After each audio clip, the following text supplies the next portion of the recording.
The views and opinions expressed by tonight's guest and topic of discussion do not necessarily represent the official policy or position of Spaced Out Radio, Spaced Out Weekend, Spaced Out Radio Limited, its hosts, syndicated carriers, or anyone associated with this broadcast.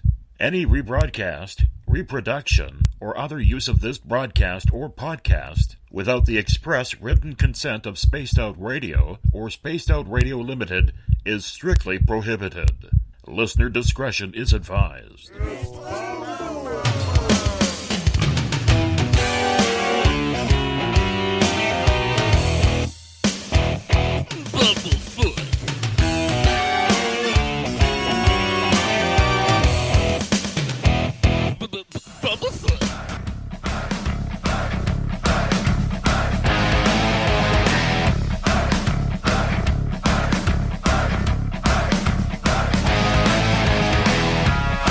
Are you experienced?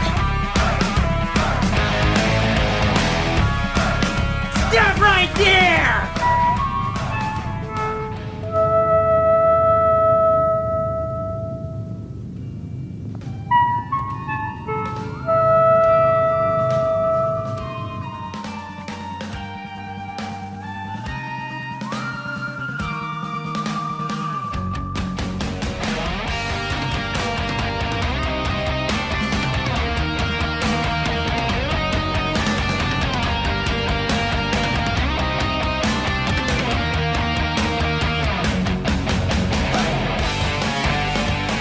From high atop the mountains of British Columbia to you listening around the world, this is Spaced Out Radio with host Dave Scott.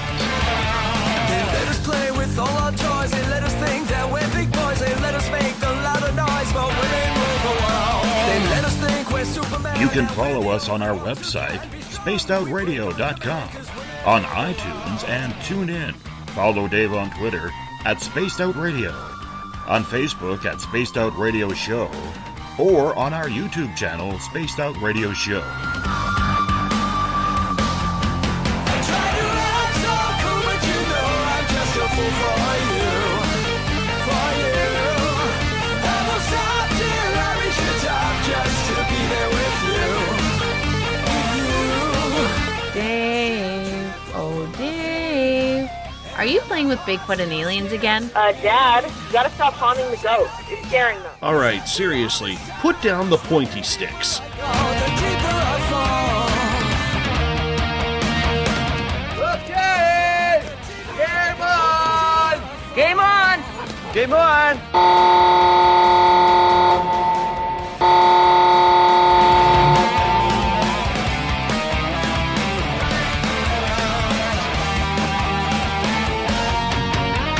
The password is... All right. Buckle up, space travelers. It's time to go for a ride on Spaced Out Radio. Mr. Bumblefoot, Dave is ready for liftoff. I try to act so cool, but you know I'm just a fool for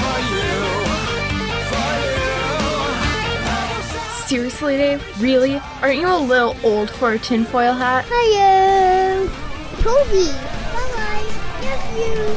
Bye-bye. Please take your seat about way. We're with the engine. It's time for takeoff.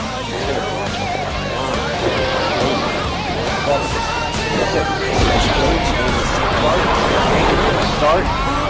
2, 1. Boost ignition and liftoff. I'm such a lucky guy, 'cause after all this time, it's like the deeper I go, the deeper I fall. The deeper I go. Good evening and welcome to Spaced Out Radio tonight. I am your host, Dave Scott, and it's great to have you along for the ride on this Monday, July 3rd, Tuesday, the 4th of July in the United States. Happy birthday, America. If you were on the East Coast or across the pond, hope you had a great day and night. We are live right here in the Great White North on top of the mountains of central British Columbia as we are here 7 days a week. We welcome in everyone listening in to our terrestrial radio stations, WQEE 99 Rock the Key down in Noonan, Georgia, home of The Walking Dead. We are live as well on the United Public Radio Network on 107.7 FM in New Orleans and over 160 countries around the world. We're also live at spacedoutradio.com, Spreaker, KTLK, The Fringe FM, Renegade Talk Radio out of Las Vegas, the High Plains Talk Radio Network, and if you're listening in on Revolution Radio, remember the Double R Machine is a donation station financed by you, the valued listener. Head on over to freedomslips.com and donate today. Like our music, then rock with us to Mr. Ron Bumblefoot THAL, formerly of Guns N' Roses, currently of Heart of Anarchy. Bumblefoot is the official sound of SOR. Hey, if you're a social media junkie like I am, do me a favor, give us a follow on Twitter, at Spaced Out Radio. Give our Facebook page a like, Spaced Out Radio Show. On Instagram, you can follow me at Dave Scott, SOR. Subscribe to our YouTube channel, Spaced Out Radio Show. Tune us in on TuneIn. Download our shows from iTunes. We're also on RadioGuide.fm, TalkStream Live, and Stitcher. And, of course, our website is spacedoutradio.com. And if you head over to patreon.com for as low as $1 a month, you can become a patron of SOR as well. Now, if you want to take part in this show and you're a rookie at it, make sure you remember we do not take phone calls here. No, but we do take questions from our chat rooms. So you can go on Revolution Radio's chat room, Spreaker, the UPRN chat room, or you could join up on Facebook for free at the SOR Space Travelers Club.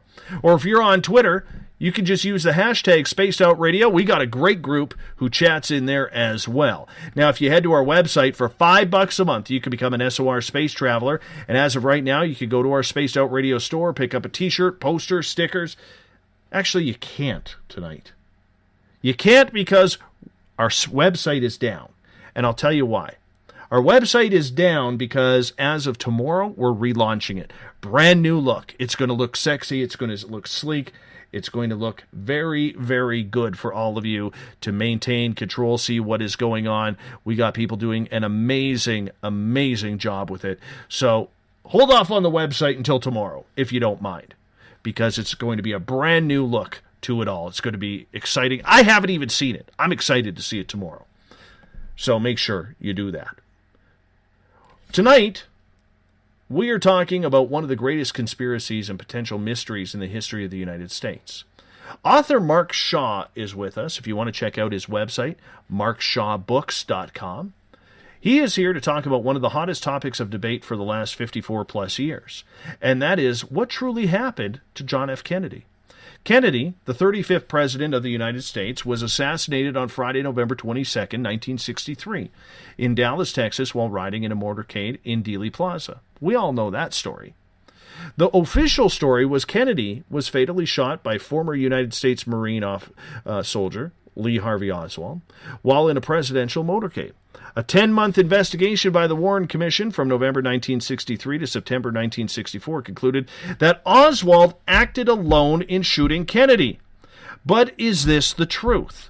Many investigators, like our guest tonight, believe there could be some sort of cover-up that has gone along with this piece of history, much along the lines of 2 + 2 not equaling 4. Mark Shaw, welcome to Spaced Out Radio tonight for the first time. How are you, my friend? Oh, I'm great, and thank you so much, Dave, for letting me be a guest. I appreciate it. Well, we appreciate it, too. And before we get into tonight, happy 4th of July to you and your family and to all of our American listeners.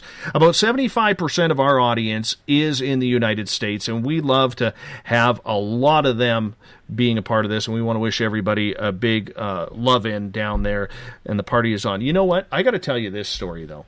A few years ago, my wife and I flew to meet some friends in Pittsburgh, Pennsylvania, and we flew into Toronto on July 3rd, and we were landing in Pittsburgh on July 3rd. And from the time we left Toronto about 8:30, 8:45 Eastern Time.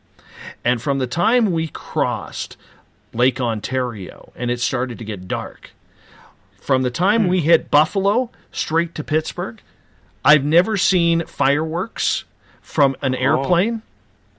And to be flying over the fireworks from literally Buffalo to Pittsburgh, I have never seen anything like that before in my life. So I highly recommend, if anybody is going to pick a day to fly in the United States, fly on July 3rd or 4th, because it is one of those moments I didn't even think of until I realized. and it was one of the most beautiful things I've ever seen. Bet. Wow. That's amazing. I don't think I've ever heard of anybody talking about that, but I'll bet it was fascinating, the view you had, sure. Absolutely, and we were flying on a Dash 8, so, it was a little bit slower, so we got to take our time. Right. It was about a 93-minute flight, and it was just amazing. And, it's one of those moments that you just wish that everybody you knew had the opportunity to do that. Of course. So do you have any 4th of July traditions? Well, not too much. No, we'll probably head over. I live up near San Francisco, so we may head over toward the ocean and kind of watch some things over there. That's pretty special when you get that kind of an evening. And of course, with San Francisco, we never know if it's going to be 40 degrees or 80 degrees because the weather changes so much every day. But that's probably how we'll handle it tomorrow. Yes. Well, you know what? I will be sitting at work tomorrow because we just had Canada Day up here on July 1st, celebrating. Oh, yes, I want to say congratulations on that. My wife told me about that. Yes. 150 years, is that correct? 150 years. So Wow. we're not as old as you guys, but, the one thing that I will say this is more and more, I have seen a lot more Americans actually coming up here to learn more about Canada Day and everything, and it's kind of cool because for so long we were just that annoying neighbor upstairs. You know what I'm saying? Well, but it just seems like like my area where I live in British Columbia, it's the only highway that takes you to Alaska. So every American that travels to Alaska has to go through my town. And so I get to meet a lot of American people that way, and it's a lot of fun. Well, I don't know if there's anybody more than feels stronger than I do or my wife about our respect for Canada. We were talking about it today. We don't want to get into politics and things like that, but I don't know. I've just always had such a respect for Canada and how it operates and your healthcare system and. It's just a very special place. So congratulations, 150 years. That's a long time. So happy birthday to that. I got my flag waving in, so I'm all good. I'm all good now. Terrific. Absolutely. You have a friend in the chat room. His name is Ken, who says hello. And all right. He owes you a phone call here soon, he said. Oh, I know who that is. Yes, I do. Exactly. Perfect. Mm-hmm. So I'm just passing that message on. So that all right, thank you. That way you got it. So let's learn a little bit about you, Mark. I mean, you're somebody who is a very successful author. You have a number of books, and one of the things that I found a little strange, and please don't take it as an insult, but you don't just stick with one topic. I mean, you're talking baseball, basketball, conspiracy, Chuck Yeager, Forever Flying. I mean, you're all over the map. A lot of writers tend to focus on one topic, and that's what they run with. Why have you had a plethora of topics that you want to write about? Well, I never really intended to be a writer, an author. I have no background in that whatsoever. I was a terrible student in college. I wasn't a much better student in law school. Practiced law for a long time as a criminal defense lawyer and all of that. And I kind of fell into this by accident. And so I just never had any training in that area. So I think, though, it comes from my curiosity. I never know what book is going to come along or what topic's going to come along, but if there's a common theme to it, and I wrote some sports books when I first started, but I don't write those anymore. Basically, I've dealt with topics where there's something having to do with justice or the lack of justice. That seems to have been a common thread, especially with the last 3 or 4 or 5 books. And so I tell people this, Dave, I think the books find me. We're going to talk about Dorothy Kilgallen and the Reporter Who Knew Too Much, my latest book, and Dorothy found me to tell her story. We can get into that, and there may be some people who think I'm a little strange talking about it, but I think Dorothy from the Hereafter decided that I should write her story. And so it seems like with all of the books, for some reason there has been an inclination of mine to to try to make readers stop and think. I don't try to tell them what I believe in the books as much as just present the facts and then let them make up their own mind. And I heard you say earlier that when we were talking that you really do have a journalistic integrity. And I've tried to keep that up with regard to what I write as well, and certainly Dorothy fits that image because she was all about integrity and truth. So I feel like the books pick me, and I never know exactly what I'm gonna be looking into next. But this book's been very special because I really did feel like that Dorothy was yelling for justice, and perhaps I was the person who could work on getting her that justice that she was denied when she died back in 1965. Oops, I accidentally forgot to hit my mic button there. It's okay. But that's okay. Yeah. One of the things that I'm very interested in learning about is, for most Americans, the topic of JFK always comes up with the word conspiracy. It's like the two are just so intertwined with each other, more so than aliens, more so than 9/11 or anything along those lines that, ruffle the feathers of a lot of people. Going back in time, what do you remember of that day? And where were you? Well, I was in college, and I remember I was going to a class, and it came over the radio, as to what happened.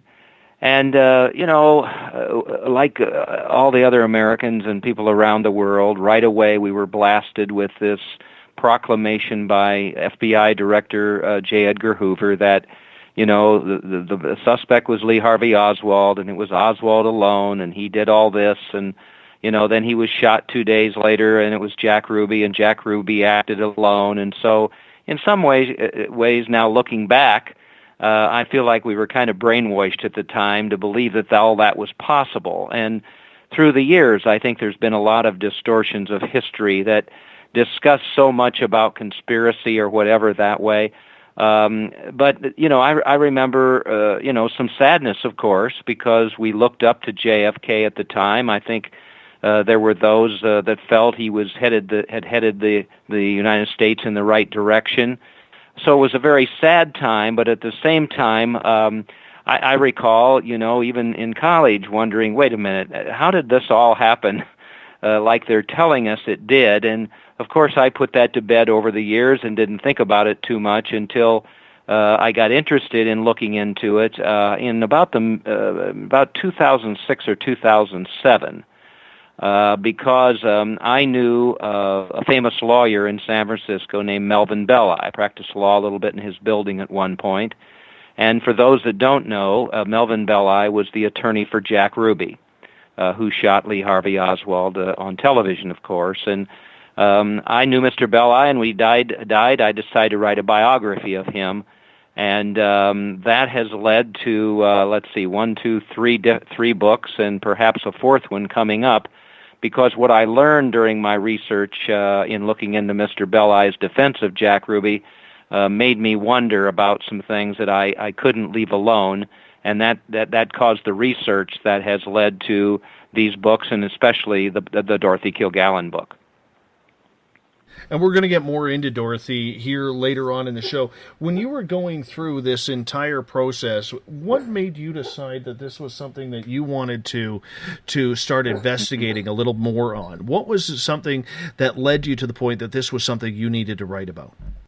Well, it's a great question. There's always, seems like there's one defining moment, as I call it, that dictates that I've got to write about this. And so I knew about Belli. I knew about him being a very famous tort lawyer. He had sued a lot of the big corporations, won huge judgments and things like that. And I really didn't know the other side of the story, that Belli was a man whose main client, for instance, was Mickey Cohen, who was a Los Angeles gangster. He and Belli were fast friends. I didn't know until I talked to a lot of Belli's associates that he had a real affection for the mafia. He kind of liked to be a mafia wannabe. And he was a big shot with a big mouth, and he was this guy who was just bigger than life. And what struck me, I think, to begin with, Dave, was the fact that of all the lawyers who could have been chosen to represent Jack Ruby, a tort lawyer, a man who had never tried a capital murder case in his life, ended up representing this man who had killed arguably the most hated man in the world, Lee Harvey Oswald, in the basement of the Dallas Police Department. And so that's the first thing that made me say, hey, wait a minute, is there something wrong here? Why did Belli end up as Jack Ruby's attorney? And then the second part of that was that I found out that the defense he used was something called the psychomotor epilepsy insanity defense, having to do with Ruby, killing Oswald in a fit of anger and passion and whatever else it may be, and that defense the Belli concocted made no sense whatsoever to the jury that convicted Jack Ruby and gave him the death penalty. And so the questions kept mounting up as I went along that there was something wrong with that. And I guess that's kind of a long answer to your question, but that's what led me into learning more about Belli, learning more about his defense of Ruby. And once I did that, I was hooked into seeing if I could figure out a little bit more of what I really thought happened in Dallas in 1963.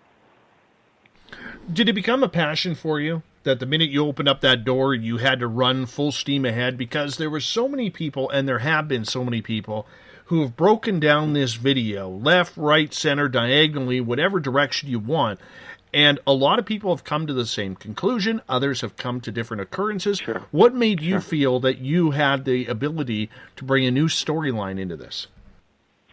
Well, again, I think it goes back to that integrity we've talked about. I'm very proud of the fact, Dave, that almost every book I've written is really based on primary sources. I don't speculate. I try to go find people that were there, that had first-hand eyewitness evidence, testimony, whatever you want to call it, about what happened. I don't go ahead and say, hey, this person said to that person or whatever that way. I try to go to the sources. I leave internet sources alone, for instance. I very rarely will ever quote anything that I find on the internet unless I can back it up with another version of what happened that confirms that what I found on the internet. And so, I'm very proud of that. And so what I try to do is present to the reader those primary sources who can verify what they saw. And with Belli's case, Belli's book, there were many people who were still alive. There was his chauffeur, for instance, that I was able to interview, who told me that halfway through the Ruby trial, Belli told him it's a whitewash. We're just going through the motions. There were allies of Belli's who said that they couldn't figure out this crazy insanity defense. And it was amazing that I was able to interview Bill Alexander, who was the main prosecutor of Jack Ruby, who told me in several interviews how he could never figure out why Belli used that defense. Instead of just throwing Ruby on the mercy of the court, he probably would have gotten about 5 years or whatever, because he had arguably killed the most hated man in the world. And so it was things like that, red flags that came up that made me wonder about Belli's defense, including this representation of Jack Ruby that tied Belli to the mafia. And so I started then looking into, how that could be tracked backwards toward who had the most incentive, who had the motive, based on my years as a criminal defense lawyer, who had the most compelling motive to have killed the President of the United States. And that then led to the second book, which was called The Poisoned Patriarch, How the Betrayals of Joseph P. Kennedy Caused the Assassination of JFK. And as you may remember, the starting point for that is the 1960 election, when Joe Kennedy made some promises to some people, some dangerous people, that if they helped JFK win that election, they would be left alone when the new administration got in office. And as you may know, that didn't happen. There was a double cross there. And so I started to find motive for why those particular people, those people from the underworld, would have had reason to have killed JFK. Well, there's one way to piss off the mob, and that's to go against a promise. That's for sure. Well, it is. And, I always tell this story, if you don't mind. It's kind of an interesting one. Please do. Well, I was a criminal defense lawyer in the Midwest, and then I moved to Colorado, and I gave that up for a while and got into the television arena and became a legal correspondent for Good Morning America, for ABC's Good Morning America, covering a high-profile trial in Aspen. Claudine Longet, who was Andy Williams' wife, had allegedly shot her lover, and so I covered that case because I had tried a case in the Midwest with F. Lee Bailey, the famous lawyer.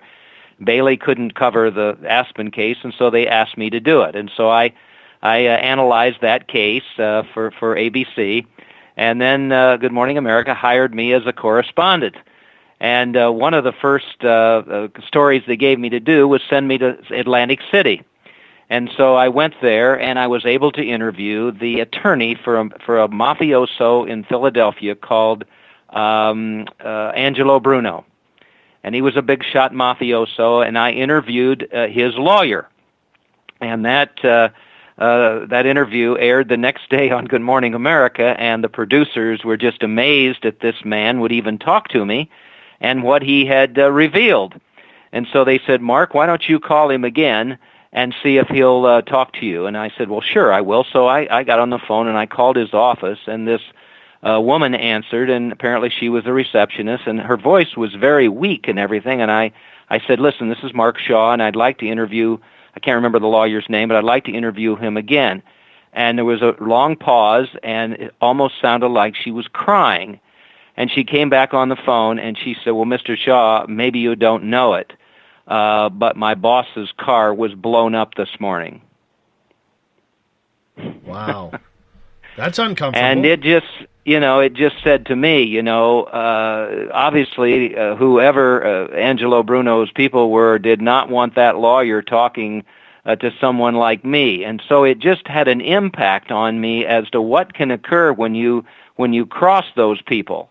As you just said, you can't mess around with them because they have their own rules. They have their own code of ethics. They what's the term, omerta, where you're supposed to keep your mouth shut. And those people who cross them are going to pay the penalty. And the Poison Patriarch basically says that Joe Kennedy's double cross, which has been documented through many other authors and through an eyewitness that I had who was right there when Joe Kennedy forced JFK to appoint Bobby Kennedy Attorney General, and then Bobby Kennedy went after those guys, including dangerous people like Sam Giancana and Carlos Marcello and Santo Trafficante and all those guys. Went right after him. Well, you can't do that after you've made a promise, and I was able to show that the motive was there for one of those men, Carlos Marcello, who Bobby had really gone after, to have the strongest motive to eliminate JFK so that Bobby Kennedy would be powerless. And Dave, that's exactly what happened. Bobby Kennedy was powerless after JFK died. He never went after those guys again and finally resigned as Attorney General. So people talk about conspiracies many times, but in my opinion, that's not what occurred there. This was just basically a mob hit from start to finish. They were not going to let the Kennedy family get away with the double cross, and that ended up causing JFK his life. I'm going to put the brakes on the JFK thing here, because when you mention you worked for the Good Morning America, you've done work for CNN, you've done work for a lot of different high popular media outlets on national television. There is a lot. I want to focus on the media here for a second, and let's bring this up to speed to today, because I'm curious to get your opinion. And sometimes I like to do that. I like to go off on tangents, Mark, if you don't mind. That's fine. No, not at all. There's a lot of people around here now, doesn't matter what country you're in, but let's focus on the United States, who absolutely have a hatred for media and what is being broadcasted. As someone who has worked for stations on the left and on the right, when you look from behind the scenes to what you are seeing happen today, what's your opinion of the media, and can people still trust it? Boy, that's you hate to say it, but no. For most of the media, unfortunately, you can't. And here's what I see, and a lot of this, I'm going to bring up Dorothy again because, for those people who don't know about Dorothy, she was really a woman of integrity. The most powerful female voice in America, the New York Post called her. Ernest Hemingway said she was the greatest female writer in the world. She was a journalist for the New York Journal-American from the 50s into the 60s. She was at the top of her profession. She was a crack investigative reporter. Of course, most people remember her from being on the television show What's My Line, and that's fine. But the other side of her career, which I didn't know about, she was somebody who looked at primary sources as well. She had the best sources because she was so popular and such an icon, a media icon at the time. But Dorothy went after the news. She went to those people who she could speak to, who were there, who could give firsthand accounts of what happened, and most of the time she would double up by finding another source that could confirm that. How many people have said to me, I've gotten over, 500-600 emails since the book's been released. You go to Amazon, you'll see more than 200 reviews. One of the main themes that goes through all of that for this best-selling book is the fact that why don't we have more journalists like Dorothy Kilgallen or Walter Cronkite or those people who we could watch and listen to, that we believed had the integrity to get the truth. Not this tendency to try to one-upsmanship everybody by throwing something out there right away without there being confirmation for it, without there being credibility for it or whatever. And so the media has no one to blame but themselves these days.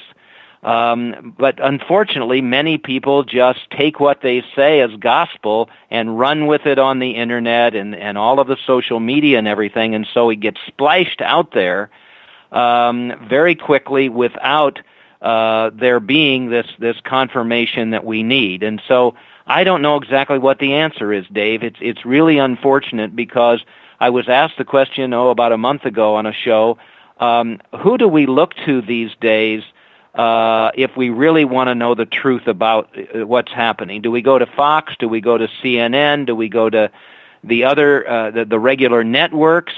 And boy, it's tough to do. It's tough to find that one person, man or woman, whatever, who we can really believe. So people have to be very careful.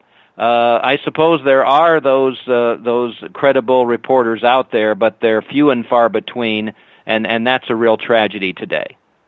And, we've talked about that numerous times on this show, but I'm always interested in getting somebody's opinion who has been on the inside. I've worked in a newsroom. I worked in a newsroom for 10 years, so I have a little bit of experience on what is happening, and not on a national level as per what you were doing. But do you find, though, that if people want real journalism, those real stories, they have to look more into their local markets rather than using the national broadcast, which is slanted on the left or right, even though journalism is supposed to be down the middle? Do you find that that people should stick to a local cast for their own knowledge of what is going on? Mm-hmm. Well, I think that's where they're going to find the most reputable people who are looking into issues that should make a difference on a local basis. So I would certainly agree with that, and I don't mean to say, I've been interviewed by people in the national media with radio, television, the podcasts, all of that, and just like you, Dave, I'm sure you can tell right away when somebody's done their homework, where they have read the book or they have done some research about the topic that I'm going to be talking about. You can also tell many times with reporters who just list the questions that they're going to ask, and they don't listen, so that they go from question 1 to question 2 and miss out on following up on something that's very important that way. So my point is that unfortunately, fortunately, first of all, let's say, with local media, they're more in tune with really getting to the bottom of things. They're I think, inclined to really work hard to be able to find the truth. On the national level, unfortunately, I see a lot of laziness. I just see, hey, what's the easiest way to get this information out there? How quickly can we get it done so that we can get a headline? There isn't that research. There isn't that, that they don't want to work hard to be able to make sure that before they go on the air or they send something out on social media, that it is the truth. And I think that's the difference between the national media and the local media. There's two things that I have seen in a big difference in regards to this, Mark. Number one, the truth and getting to the actual truth of the matter does not count because it's who has it first now. It doesn't matter if you're right or wrong. There's no confirmation of the source. That's a big problem. And number two, and I remember this from my radio days because we saw it coming in, the minute they got rid of journalists as running newsrooms and replaced them with business people, but especially accountants, that's when media started to die. Did you notice that too? Yeah, and I think it's also that we've blurred the line between news, real news, hard news, and entertainment. It's flashy. If it's flashy, it ought to be out there quickly. And boy, and look at how many people's reputations these days are damned. They're being that quick news. I don't know how I feel about the term fake news, but I would call it quick news and lazy news, unfortunately. And you're right. There are really good journalists out there, and I'm hoping that young people coming up who come out of these journalistic schools will be more inclined to be old school, if I may say so, and realize that there is this epidemic out there of lazy news or whatever, and do their job and go out there and really find the stories that are important, because people need to be able to rely on them for the facts that they can use to make decisions in life and good decisions that way. And we found that, unfortunately, especially in the political arena, it's just hard to know what is the truth and what is not the truth. Amen to that, my friend. We could sit and talk for about another 3-4 hours about that, but I don't want to bore my audience in regards to what's wrong with today's media, because I think you and I we'd have the solutions. That's what I'm trying to get at. We would totally have the solutions, Mm-hmm. But let's get back. One quick thing about that, if you don't mind. There isn't with lawyers. There's a code of ethics with the medical profession. There's a code of ethics. Standards to abide by and regulated and that kind of thing. And I know people will scream when I say this because freedom of the press and all that other kind of thing. But you don't have any of that with the journalistic arena. There isn't any real code of ethics that somebody has to live up to. And maybe down the line there'll be some accountability for that, where somebody who throws something out that's proven to be just completely false, there's some accountability for it, because there isn't any right now, and you don't have any code of ethics with regard to that. So it's up to each journalist to have their own code of ethics. But unfortunately, we don't find too many that abide by those. No, it's all about the perfect hair and the perfect outfit these days, especially those who are in front of camera. That's why I got a face for radio, my friend. That's why I have a face for radio. And some would even say a voice for print, but that's a different story altogether. Mark, let's get back on topic, and thank you so much for taking a few minutes just to share that opinion, because I was very curious about that when reading your bio before the show, that you had done a lot of work with CNN and other companies like that, and hopefully one day, the medium becomes the message rather than the dollar bills become the message. But getting back to the whole JFK thing, earlier on you had mentioned that you believe that it was a mob hit rather than a conspiracy, where a lot of people think that it goes as high up as Lyndon Johnson, who succeeded the deceased President Kennedy in Air Force One flying back to Washington. Now, why do you think that there is such a difference between the mob hit and what a lot of people believe is the biggest conspiracy in United States history? Well, I want to use Dorothy because I'll tell you what, I'm a bit apologetic about something, and I want to make sure I handle this correctly. I wrote the book about Melvin Belli called King of the Courtroom. Then I wrote The Poisoned Patriarch. Well, in both of those books, I touched on the JFK assassination. And I did my best, based on primary sources and research and all of that, to provide what I believed was a plausible account of what happened in Dallas in 1963, both with JFK's assassination and Oswald's and all of that. But the one thing that I did not have, that every other author who has ever written about the JFK assassination, and most every journalist, I would say, who's written about it, the thing that we miss is this: we weren't there. We weren't there to give an eyewitness account of our own, and so we have to rely on those people that we could interview who may have an agenda of some sort or whatever. We do our best with regard to it, but everyone who's ever written about it wasn't there, and so they are, don't have that credibility. Well, Dorothy Kilgallen does.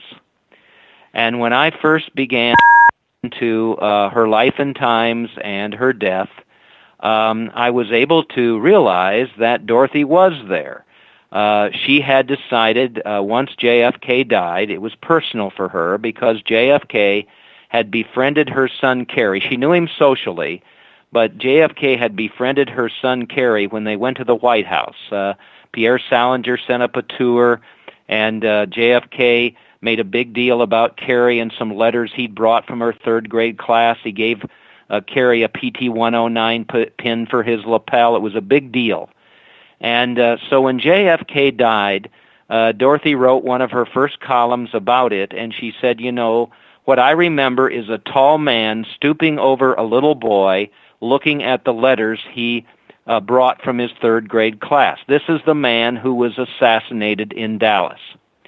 Well, Dorothy Kilgallen was the most reputable, credible reporter of her times, and people that I interviewed who are still alive told me, when Dorothy went after a story, she went after a story, and she decided to look into the JFK assassination because right away she was very dubious of the fact that this Lee Harvey Oswald was being targeted as the lone wolf who killed President Kennedy, and then I think more puzzled by the fact that 2 days later this Jack Ruby just happened to be in the basement of the Dallas Police Department and shot Oswald.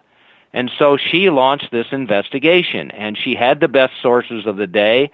Right away, people who want to go to the DorothyKilgallenStory.org will see all of her columns about the JFK assassination, and you'll see that 7 days after JFK died, she wrote a column called Oswald Alone File Must Not Close. And she blasted J. Edgar Hoover for, trying to dictate to everyone that that's all that happened. And then she went ahead and she continued to look within the Dallas Police Department where she had these great sources, where she found out that right away the Dallas Police Department was the officers were told to go to the overpass by Daley Plaza, not to the book depository, looking for one of the shooters. So right away she was so curious about what happened, and then she did what every good reporter would do, Dave. She went to the Jack Ruby trial, where she was looked upon as a celebrity. The other reporters, 400 of them, looked at her as kind of the queen of the hill. The judge asked for her autograph, and she got a front row seat. And while she was there, she listened to the testimony very carefully for the number of days that the witnesses testified, and then she became the only reporter to have ever interviewed Jack Ruby twice at his trial. And then she was able to garner from these sources his Warren Commission testimony before its release date. So Dorothy had compiled this thick file on the JFK assassination with all of that information in there, and was going to and had been hired to write a book for Random House. And as we'll talk about a bit more in depth, no, she could not be allowed to write that book, and she was found dead in her townhouse in New York City on November 8, 1965. There's all sorts of mystery about her death that we can talk about that's in the book, but Dorothy was there, and that's my point. And so it's her voice in the book, not me. It's her voice, and I think that's what's impressed so many people who've read the book and these readers that I hear from. It's Dorothy's voice, and yes, I'm her voice in permitting people to read about what she discovered. But it's Dorothy Kilgallen's credible report, which I think is the most credible in history regarding coverage of the JFK assassination. Well, let's get into Dorothy now, since this has become such a hot-button topic of your research in regards to this. This was a beautiful lady who commanded respect in a time where women were still trying to find their place, yet she earned it. She earned it with her work, she earned it with her writing skills, she earned it with her demeanor and professionalism. Do you believe then that she accidentally overdosed on drugs and alcohol, or do you think that it was a suicide cover-up? Well, I began here. I wasn't going to write this book. Let me tell you that I had no inclination to write a book about Dorothy Kilgallen. But while I was researching the Melvin Belli book, I learned some very alarming things about Belli. For instance, I interviewed a friend of his who was sitting with him at a restaurant in San Francisco on the day that Jack Ruby shot Lee Harvey Oswald, and when a waiter came up and said to Belli what happened, Belli said, "Well, now that Oswald's dead, I'll have to represent Ruby," which made me very curious about whether or not Belli was on standby through some of his mafia friends to represent Oswald, and when Oswald was killed, then to represent Ruby. So that was one of the alarming things that made me wonder. But the one involving Kilgallen happened when I interviewed a doctor friend of Belli's, who lived in San Diego. And we were talking about Belli and his impressions of Belli and all of that, and he said, Mark, by the way, he knew Dorothy Kilgallen. And I said, wait a minute, you mean the What's My Line television panelist, the star of that show? He said, oh, Mark, you don't know anything about her. He said she was this celebrated journalist, Pulitzer Prize-nominated journalist, syndicated to 200 newspapers across the country. She had a radio show in New York City, listened to by 1 million people a day. And yes, she was the What's My Line star, but she had covered the most famous trials of the 20th century. Dr. Sam Shepard, which became the Fugitive series, and the movie with Harrison Ford, the Lindbergh baby kidnapping case, Lenny Bruce's First Amendment case, all of these big cases. And I said, oh my gosh, I had no idea about her. How did Belli know her? And he said, well, he met her at the Jack Ruby trial. And Mark, it's really interesting, or maybe alarming, that after she died, Mel said to me, well, they've killed Dorothy. Now they'll go after Jack Ruby. And Dave, I'm a curious person like you, and I could not get that quote out of my mind. I wrote the Belli book. I wrote The Poison Patriarch about Joe Kennedy, and I was going to be done, but I could not get that quote out of my mind, and that's why I started to look into Dorothy Kilgallen's life and times, this incredible career that is unmatched today. There's nobody in the media today, not Oprah, not Diane Sawyer, not anybody who could match the careers that Kilgallen had, all while raising 3 children. I mean, you talk about breaking the glass ceiling. We didn't even know what that meant way back then, but that's exactly what Kilgallen did, because, as you said, women were supposed to not be in the back seat. They were supposed to be in the car behind. They weren't supposed to be speaking up and doing all that, and Kilgallen was the exception to the rule. So with that in mind, I started tracing back after I learned about her death in New York City. And as it may be, many times I feel like that Dorothy has kind of guided me along, and she guided me to an article that had been written in 2007 called Who Killed Dorothy Kilgallen? It was in a Midwest magazine called Midwest Today, where they chronicled the life of celebrities born in the Midwest. And Kilgallen was actually born in Chicago before her father moved them to New York City.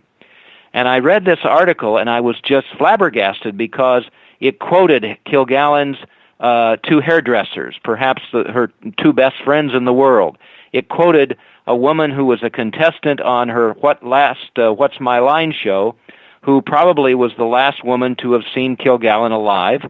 And it quoted Joe Tanahill, who was Ruby's co-counsel along with Melvin Belli. And so I read all this, and there were some alarming quotes in there. And I got a hold of the publisher, and I said, listen, I may write about Dorothy Kilgallen. I'd like to talk to these people. And he said, well, Mark, I have some bad news. They're all dead.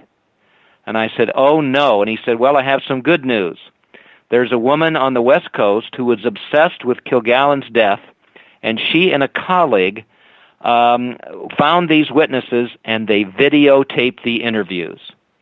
And if people want to see the interviews, they can go to the DorothyKilgallenStory.org. There's more than 50 of them up there. And it took me about 6 months to get this woman to trust me with the videos, and those are the ones that I use as the primary sources in the book. And so based on what I learned from those interviews, I started looking into Dorothy Kilgallen's death. And right away, when I did, those signals from my previous life as a criminal defense lawyer, they started to tell me, hey, there's something wrong with this, this conclusion by the medical examiner's office that she died of an accidental death due to an overdose of barbiturates and alcohol. Something's wrong with that, and I started to look into that in more depth. Was she known, even though she was a single mother, was she known for drinking heavily or using any type of narcotic? No, and in fact, this kind of goes back to what we talked about a bit before. You know, Dave, we hope that if somebody learns something bad about us, they hear something bad about us that we may have done, we hope that they'll stop and think and say, wait a minute, I know Dave, he wouldn't do that. But the inclination, human nature, is to say, well, he might have. And there was no evidence whatsoever that Kilgallen had a drug problem or was an alcoholic. And yet the fact that the medical examiner concluded that was the situation, there was nobody who spoke up for Dorothy Kilgallen. And I'll explain why that was at the time and why there are people that are still scared today to talk about it. But Kilgallen was found in a bedroom she never slept in a bed she never slept in, and she had on her fake eyelashes, her makeup, and a hairpiece that she never wore to bed, wearing bedclothes she never wore to bed. And that was primary source information from Mark Sinclair, one of the hairdressers, that people can watch, talk about what he saw when he found Kilgallen's body about 9 o'clock on the morning of November 8th, 1965. Well, to just anybody, that sounds a little weird that the death scene would be like that, and of course Sinclair surmised that it was a staged death scene, and then that's backed up by the other hairdresser. And yet, when the authorities came about mid-afternoon, they concluded right away, because there was an empty pill box or empty pill bottle there by the bed, that somehow or another she had overdosed. And then the ME, the medical examiner, took it from there, and all at once there was this avalanche of information out there in the media that Kilgallen had been a druggie and an alcoholic, and her reputation was destroyed, and there was absolutely no investigation of any kind. That's what was alarming, perplexing to me, that nobody stood up for Dorothy Kilgallen, not her family, not her fellow journalists, not her What's My Line colleagues, none of the authorities. Case closed, done, gone, Dorothy eliminated, basically from the face of the earth for 52 years until now. We have about 90 seconds before we have to go to break. Are her children still alive today? They are, and it'll take a little while for me to explain whether they cooperated or not with me in the book. and that's going to lead to our discussing a little bit more about some people who have cooperated and given me tips and helped me, like Ken, who's in the chat room there, who've been cooperative and really helped me with regard to finding out what happened to Dorothy, which has led, as you may know, to my getting the New York District Attorney's Office to investigate Dorothy Kilgallen's death. That is incredible. I'm just surprised, my friend, as we head into our final minute before the break, that she died alone. Like, it blows me away when you're sitting here telling us that there was no support from anybody wanting to give up any information, almost like they were all given hush money to keep quiet. And I know you can get into that in the in the next hour here. So I'm going to get you to hold on here. We're going to step out for our first break of the night here on Spaced Out Radio. Author Mark Shaw is our guest tonight. His website, markshawbooks.com. He is just an amazing, amazing researcher when it comes to the whole JFK story. And we're going to get more into Dorothy Kilgallen's story right after this, because this one is going to take us to places that we've never gone on this show. We've talked JFK before, but not like this. So we got 2 hours left with Mark. It's going to be a great time indeed. So you stay tuned. We'll be back right after this break.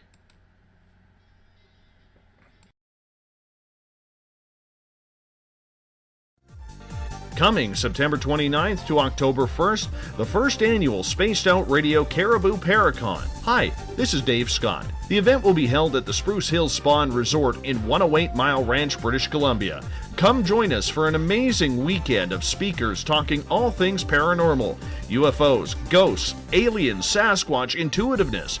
Listen to great speakers like Miriam Delicato, Samantha Mowat, and the crypto guru, Ronald Murphy. Get your VIP passes by going to spacedoutradio.com and clicking on the Paracon banner. Come to BC, where the paranormal is waiting for you.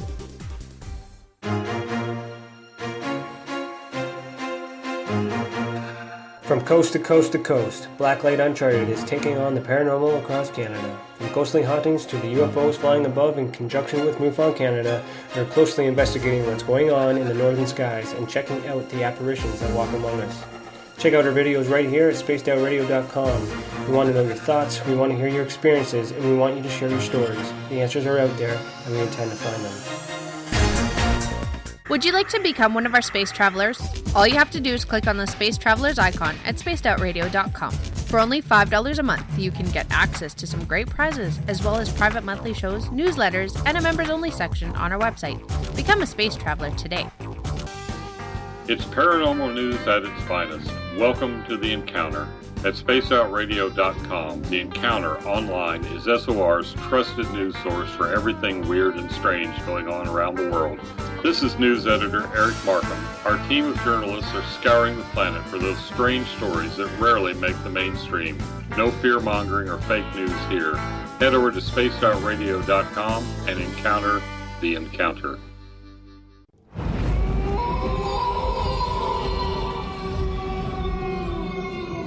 Hey, this is Canadian Paranormal Investigator Mike Moore. The third Wednesday of every month, I'll be teaming up with Dave Scott to bring you Ghosts of the Great White North.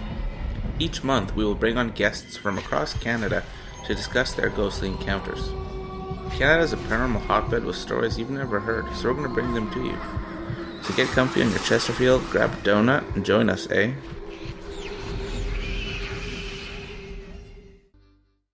Have you had an experience you can't explain? Had a run-in with ghosts, maybe Bigfoot, or seen lights in the sky? Hi, I'm Mike Schmidt from the SOR Sightlines. I'm here to investigate your sighting. Head to spacedoutradio.com and fill out a report on the Sightlines. All your information is 100% confidential, and I will help you figure out what you've been seeing. File your report and let's find out the answers together. Visit purpleplates.com today. For over 40 years, the Purple Energy Plates have been delivering amazing results for their many customers. Inspired by the great genius Nikola Tesla, the harmony, healing, and energetic effects of the plates have proven over and over to be beneficial and often miraculous to thousands of customers. With their money-back guarantee and the many benefits, how can you afford not to get one? Check their site for daily specials and choose from their many energy products. You won't be sorry. Visit them today at purpleplates.com for mind, body, and spirit, and expect a miracle. Are you interested in advertising on Spaced Out Radio? Head to our website at spacedoutradio.com and click on our advertising tab. There, you will find an assortment of ways you can get your product out there with us, from radio commercials to banners and social media. Have a product you like our hosts to endorse? We can do that too. Visit spacedoutradio.com for more details. Have you got your Cosmic Passport? If you need one, tune in to Cosmic Passport on Spaced Out Weekend. This is Elizabeth Anglin, ET experiencer, spirit medium, and host of Cosmic Passport. Each weekend I'll be bringing you interviews and support from other paranormal experiencers, and the best in intuitive spiritual guidance from across the globe. It's all happening starting at 9 p.m. Pacific Time, midnight Eastern, on spacedoutradio.com. From British Columbia to Northern California, Pacific North Weird has Cascadia covered. Check out our feature videos at spacedoutradio.com, where I, Vincent Zunza, and my super sleuth partner Alexandra Sullivan track down the weird and strange stories from around the Pacific Northwest. From Bigfoot to Mel's Hole and everything in between.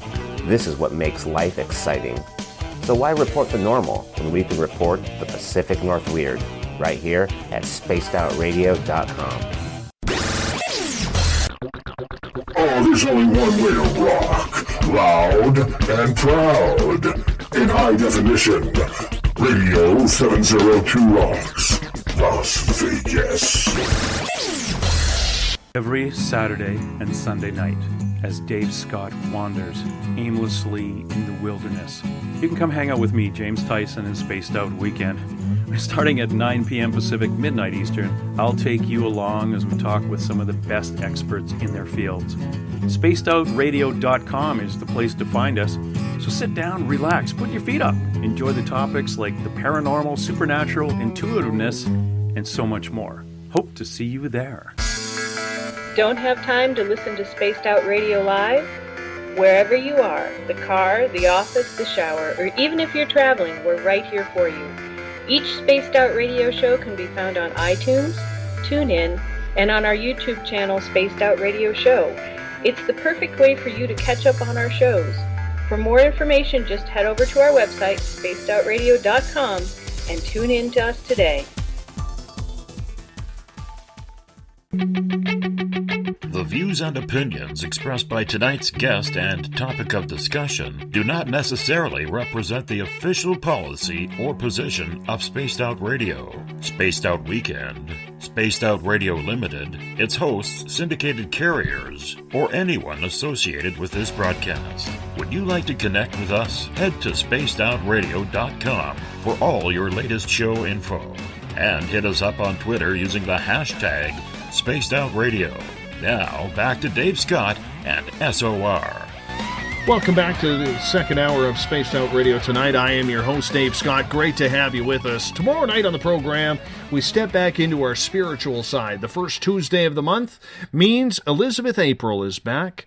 Yes, the young lady with an old soul. She will be giving us advice and tips on our spirituality. We will get into that at 9 p.m. Pacific, midnight Eastern time. And you know, my friends in America, tomorrow night during the show, I may actually crack open a cold one just for you guys and my appreciation for what you do to help this show. Happy 4th of July, everyone in the United States. Much love from all of us here in Canada and Spaced Out Radio to you, your family, and your country. It is a beautiful, beautiful place, and thank you so much for supporting and doing everything you do regarding helping us out here at Spaced Out Radio grow bigger and better every single day. Remember, our show, 9 p.m. Pacific, midnight Eastern time at spacedoutradio.com. Our brand new website will be launched for tomorrow. It's going to look awesome. I'm excited to see it. I'm going to be learning just like you. I've never seen it before. I haven't even seen it. How good is that? So We'll learn together tomorrow night.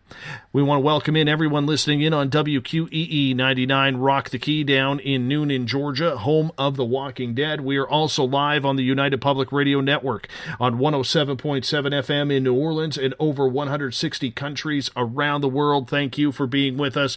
We're live on KTLK, The Fringe FM, Renegade Talk Radio out of Las Vegas. And if you're listening in on Revolution Radio, remember, the Double R Machine is a donation station financed by you, the valued listener. Head on over to freedomslips.com and donate today.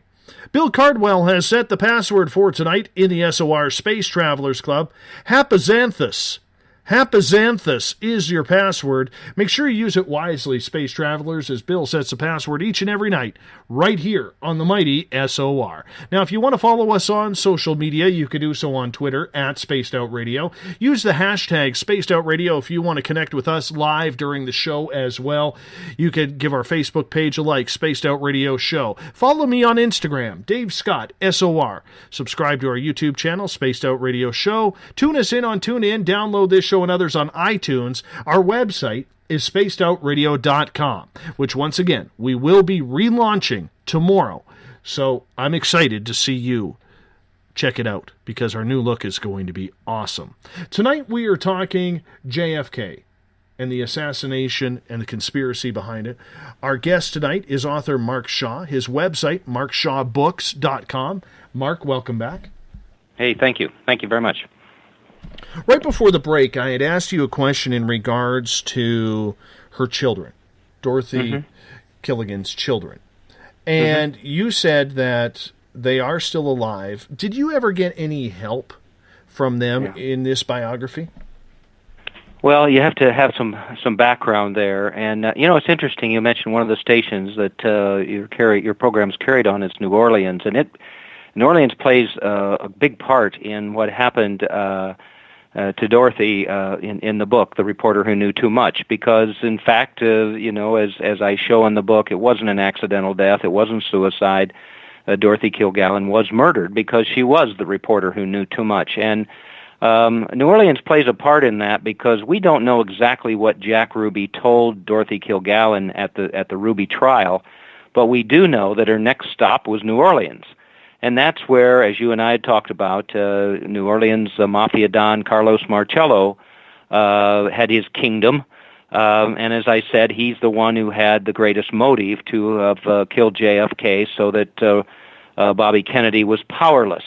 And so shortly thereafter then, she was going to make a second trip to New Orleans, and she told many of her friends she was going to crack the case wide open. She was going to meet someone there that was going to give her all sorts of information. I believe that she had connected Marcello with Oswald and Ruby based on everything that I've been able to find through my research.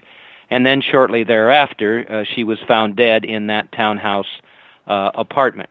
So when we're talking about those people who have come forward to assist and give me information. Some of them have listened to shows like yours. Many of them have come from, many of the tips have come from readers across the world who have read the book and provided information, like, as I said, Ken in your chat room, and we can mention what he's talked to me about. But all the people surrounding Kilgallen at the time did not stand up and come forward. And people are probably out there wondering, well, first of all, why is this important? Dorothy Kilgallen's death happened, 52 years ago. Well, murder is murder, and whether it happened 5 days ago or 5 months ago or 5 years ago, murder is still murder. Kilgallen's a victim of a homicide, and we'll talk about why the New York District Attorney's Office has agreed to look into her death. But you have to remember that Kilgallen was this huge media icon. And, I've been able to find a primary witness, the daughter of one of the household help, for instance, in Kilgallen's townhouse, who has told me about the fact that they all knew she was investigating the JFK assassination. They all warned her that maybe she was going to get too close to the truth. She told one of the hairdressers she was afraid for her life and for her family. She told another hairdresser, if the wrong people knew what I know about the JFK assassination, it would cost me my life. and then she was dead shortly thereafter. So you have to remember that all of these people surrounding her, including family, friends, colleagues, all of that, believed that the most powerful forces in the United States who had assassinated the President of the United States were the ones who had killed Dorothy Kilgallen. And if they could get to Kilgallen, they could get to anybody. And so most of those people back then were scared to come forward. Well, this included her 3 children. And I won't mention their names, but 3 children. She had a daughter and 2 sons. And none of them came forward and said, hey, you know, my mom wasn't a drug addict or an alcoholic. I don't believe that this, you know, was an accidental death. They were scared, and you can understand that. Now we split to, we extend on to 52 years later. I started my investigation of Dorothy's case about 3 years ago, I believe, somewhere in there. And after a while, I had accumulated enough material for the book, Dave, and so I felt it was time to be able to try to contact the 3 children. Well, I tried to find her oldest son, who lives in the Northwest, and through some social media, because I didn't have a phone number and everything, and left messages for him, he never got back to me. Her son, who lives in the southeastern part of the country, I was able to track down him through where he worked, and again was able to leave messages for him explaining that I was writing a book about their mother. I was just looking for the truth. I hoped that they would, cooperate, because I believed I had been able to uncover evidence that Dorothy had not committed suicide. She had not been accidentally overdosed with barbiturates and alcohol, based on the autopsy and everything else that I was able to uncover, and I'd appreciate their cooperation. Well, I never heard from them. I was able to contact the daughter in a western state, and here's what I said to her, and this is in the book, The Reporter Who Knew Too Much. It's all in there. I said, look, I will send you the manuscript that I have written, and I want you to look at it, and if you tell me that there are inaccuracies in it, or you believe I've got the story wrong, or if you don't even want me to publish this manuscript as a book, I will not do so. And I said, you need to let me know if you want me to send the manuscript to you. Otherwise, I'm going to go forward. I've got a publisher, Post Hill Press and Simon & Schuster, who will publish this book, and I'm going to go ahead and publish it. And I never heard from her. So I published the book. Now, once the book was published, I made another try to talk to the daughter. But I was told, basically, I don't have time to talk about this. And people are going to wonder why that was. Well, here's why. Yes, they were scared. But also the last days of Dorothy Kilgallen's life, they were told after she died that she was a drug addict and an alcoholic. Well, that wasn't a pleasant memory for them. I don't believe they thought it was true, but still that information was in all the newspapers and the media and all of that. And then then this happened. Dorothy Kilgallen had a very estranged marriage, a strange relationship with her husband, Richard Calmer, a former Broadway producer. And he had hit tough times. He had some success early on. Then he opened some nightclubs. They went bankrupt, and he became, for all accounts, an alcoholic. And he and Kilgallen went their separate ways. Dorothy had a couple love affairs that we could talk a bit more about. But their marriage had disintegrated a great deal. And unfortunately, Richard could not, do anything about this alcoholic problem that he had. And a few years later, after Dorothy died, he committed suicide. So the memories that the kids had of their last remaining days with their mother and father, and I was able to find through a witness now, a primary source, that the kids and Richard had very, very strong disputes about what to do with Kilgallen's belongings. They didn't believe that the will was proper. They contested the will, so there was a lot of calamity in that relationship between the kids and the father, the surviving father, and then of course they knew about this whole thing about what Dorothy had died of. So. Am I surprised that they didn't cooperate with me? No. Am I disappointed? Yes. because the first third of the book, those people who have read it will tell you, is a significant tribute to their mother. It provided people with another side of Dorothy Kilgallen, this remarkable woman with all the careers we talked about, before I ever got into anything about her death. And maybe the first third or even a little bit more of the book is all about that. This daughter swore to me and to somebody who did talk to her a few months ago that she hadn't read the book, but I hope she does. I hope they all do, because Dorothy Kilgallen's reputation has been resurrected. People have, in these Amazon reviews and all these emails and everything else, have said to me, man, she was really something, wasn't she? And they've respected her. They've fallen in love with Dorothy Kilgallen and have become very upset that she didn't get the justice she deserved with an investigation back in 1965. So that's the story with the kids. And there have been others who I've contacted who have said to me they're still scared after 52 years. And I know that's hard to believe. But as I said, there's a reason why that happened. And while it is disappointing, I can somehow understand why they're reticent to talk about Dorothy at this time. Do you think her children were ever paid off or told to shut up over this? The only suspicion I have about that has just come about recently, because this daughter of one of Kilgallen's household help gave me an incredible insight into what happened on the day Dorothy died.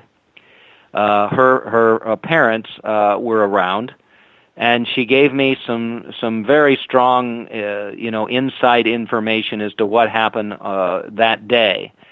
And her father was very upset with the authorities coming to the townhouse hours after Kilgallen's body was found, that her body was found, in this bedroom she never slept in, that they never took into account this staged death scene. I mean, he was very upset, and he kept asking questions about that to the authorities and was told basically to shut his mouth. That you are not to talk about this to anybody, and if you did, harm will come to you. And so, I've been able to learn that there could have been some threats there, or there could have been, I suppose, some payoffs or something like that. But you have to understand that one day Dorothy died, and a few days later there was the medical examiner's report, this autopsy report that was completely flawed. I found it in the National Archives. It's in the book, and people can take a look at it, but it was completely flawed. There wasn't one barbiturate in Kilgallen's bloodstream. There were 3 very dangerous barbiturates. And there's no question in my mind that Dorothy Kilgallen was poisoned, and that was the means by which she was killed. So could the kids have been bought off? No. Could they have been warned? Very possibly. And I think there could have been others at the time, like the household help, who were told, hey, you leave this alone. You're not about to speak up about this. Dorothy died accidentally. End of story. Did any other family members speak about this, or was everybody just wanting to leave the past where it was and move on, considering, here we have a legend in a reporter, and someone who was very strong for women's rights, women getting into very effective positions like she was able to do, and yet there is so much history behind her reports leading through JFK. Like, to me, it looks like, from an outsider's perspective, that it was some sort of conspiracy to slam the door shut on what she knew and the knowledge she could have brought to whatever the truth may be regarding the assassination of JFK. Yeah, that's where the conspiracy word can come in, because that thick investigation file, Dave, disappeared when Kilgallen died, and it's never been found. I still think it's out there, and I'm hoping through this DA's investigation in New York City we'll find it. Let me give you an example again of what may have happened. I don't know that I can completely prove this to be true, but there's no question that those people surrounding Kilgallen's death were told to leave this. I think they were told to leave this alone. I was able, through a reader of the book again, and I would encourage anybody who listens to this broadcast, if they have information about Dorothy Kilgallen's death, as insignificant as it may sound, or whatever, to get in touch with you or me through my website and let me know about it, because that's where I found an awful lot of information. And one reader told me that she worked with one of Dorothy Kilgallen's cousins.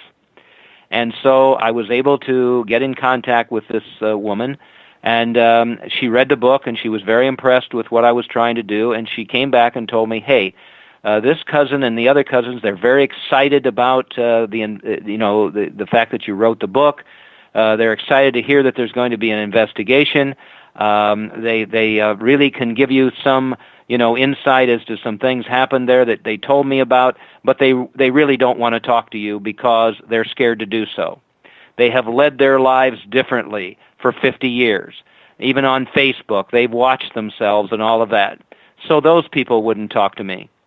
Dorothy Kilgallen's sister's daughter, same situation, wouldn't talk to me. I found a granddaughter in Los Angeles, tracked her down, left several messages for me, never returned my telephone calls.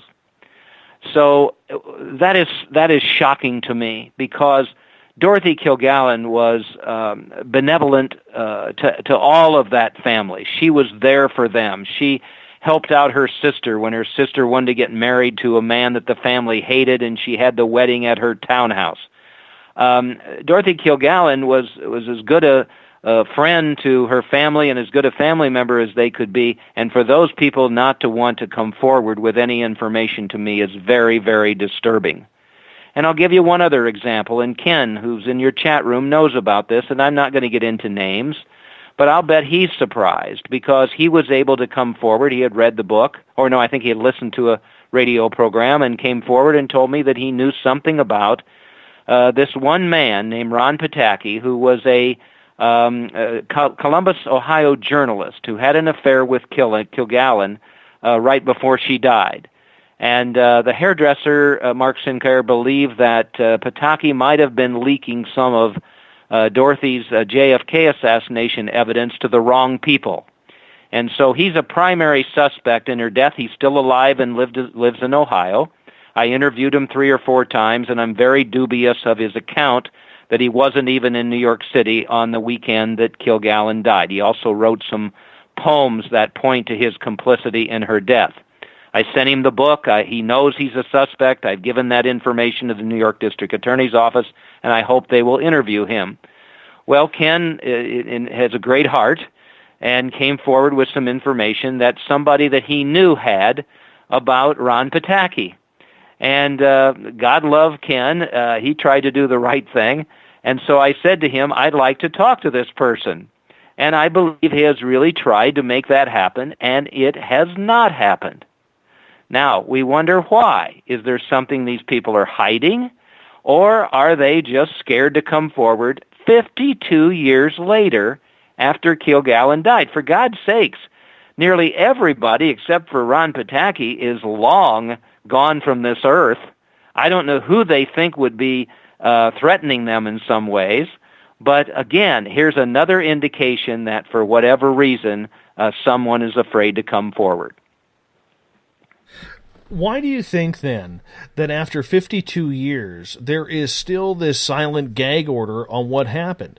Because if it wasn't a government conspiracy to take him out, whether he was going to get rid of the CIA or clean up the FBI or get rid of the mob or whatever, if there wasn't a conspiracy behind it, why would they still be shutting people up? Well, I still run into people. You can read people can read Dorothy Kilgallen's account in the Reporter Who Knew Too Much, and they can make up their own mind whether it's credible or not. I certainly think it is, for all the reasons that I've outlined in the book, and I've stated talking with you. But there is still that part of the population out there who doesn't want to believe that there was any mob hit or conspiracy or whatever, that Lee Harvey Oswald killed JFK alone, without any help at all, and then Jack Ruby, just accidentally happened to be outside the Dallas Police Department, happened to just walk down the basement ramp when Oswald was coming out and shoot Oswald, the man who all alone killed the President of the United States. There are people out there who still want to believe that. Now, I believe more and more people have questioned it, but I have run into those people who have said to me and sent me scathing emails and posted things on Amazon. I mean, 80% and 90% of the reviews are very positive and all of that. But there are those who have said to me, Mark, what are you doing? We know what happened. Why are you trying to explain to us that there's something else except for what the official version was? The Warren Commission looked into this, Mark, and so we believe that they, that they really got all of the evidence together, and they came up with these conclusions. Of course, they never interviewed Dorothy Kilgallen or looked at any of her columns or anything, but I think that is the tendency of people who don't want to believe anything other than the official version, and that's what makes them reticent to want to even get into this or get involved in finding out what the real truth is. You mentioned that Dorothy Kilgallen had talked to Jack Ruby twice. Do we know what they talked about?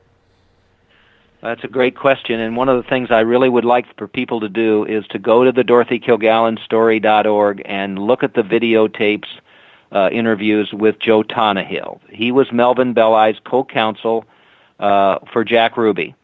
And he will explain how the Ruby interview came up, that he respected Kilgallen and there was a mutual friend, where it took place in the courtroom right behind defense counsel, how long the interview was, all of that as to how it happened. So there's the confirmation that it happened. And I will tell you, in many of the JFK assassination books written by these authors who say they are experts,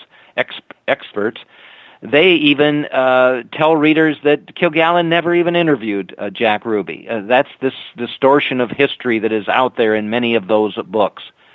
Do we know what exactly Kilgallen was told by Ruby? Well, she wrote an article shortly thereafter, and Kilgallen was a very closed mouth about anybody who talked to her as a source, who would have said to her, I don't want this disclosed at this time. In the article that she wrote, the column that she wrote, which is posted on the DorothyKilgallenStory.org, you will read her impressions of Ruby, what she thought of this man, that she wasn't sure about who he was and what he was all about and all of that. And I think she was tiptoeing around the fact that he had given her significant information about who ordered him, in her opinion, to assassinate Oswald, how he was knowledgeable of the killing of JFK, all of that. And the only thing we can do, because that JFK assassination and evidence file disappeared, is to go by what Kilgallen did after she talked to Ruby. Well, she didn't go to Washington, D.C. and look into the CIA or government entities who could have been involved in killing the president. She didn't go back to Dallas looking into Lyndon Johnson as being the man who masterminded the assassinations, who had the motive to do so because he became president. Where did she go? And again, as I say, those listeners in New Orleans will be interested in this because that's where she went. That's where Carlos Marcello had his empire. That's where she visited once, and she was going to visit again. That's where I think she had connected, as I say, Oswald, Marcello, and Ruby. So that's the best we can do.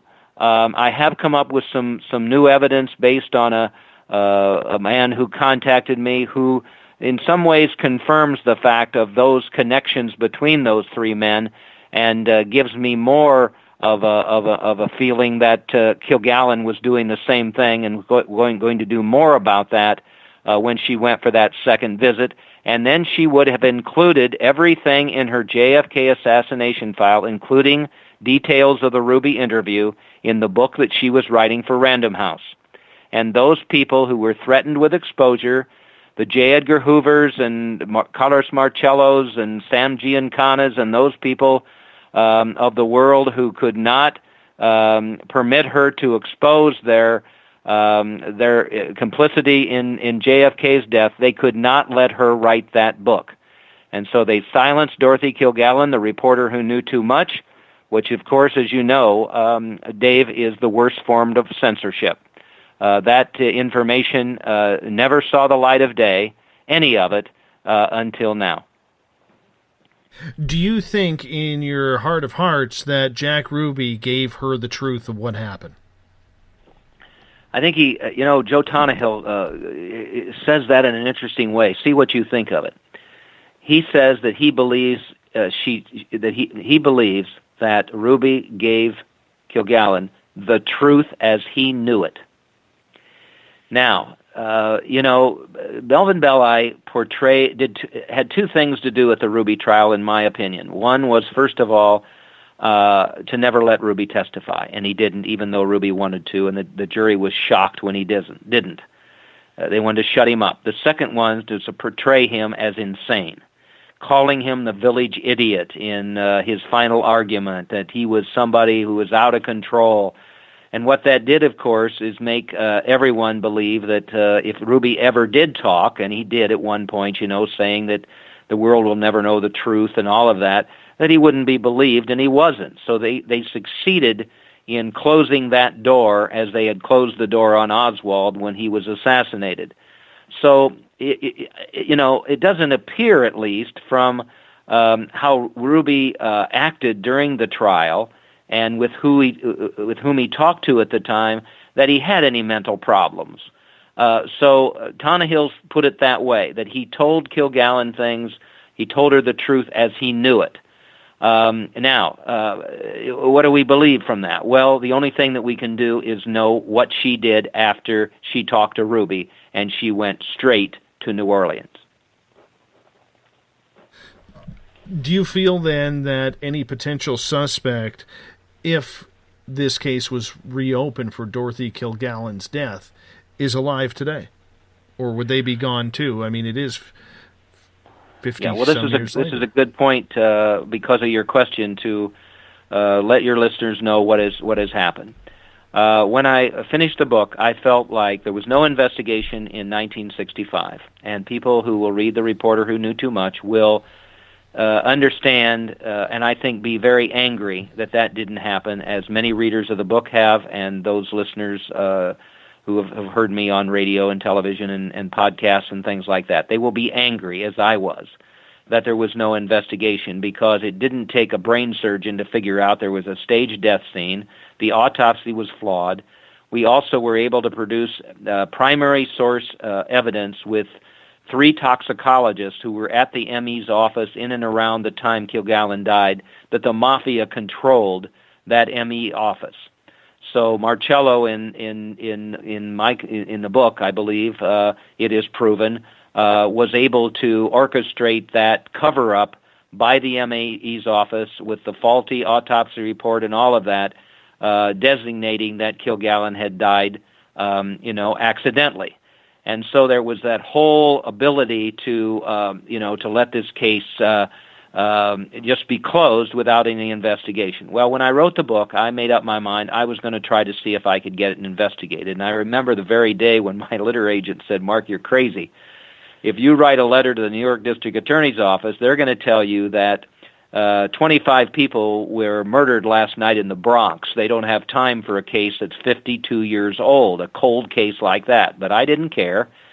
I'm like you, Dave. I'll go after things if I believe that they need to be there needs to be answers to things. And so I wrote this long letter to Cyrus Vance Jr., the New York District Attorney, laying out my belief that the evidence that I had uncovered, the fresh evidence I had uncovered that was in the book, I sent him the book, all of this is in there, that there needs to be an investigation, not a reinvestigation because there wasn't any, not reopening the case because they never opened it. So I was saying I would request that you investigate Dorothy Kilgallen's death.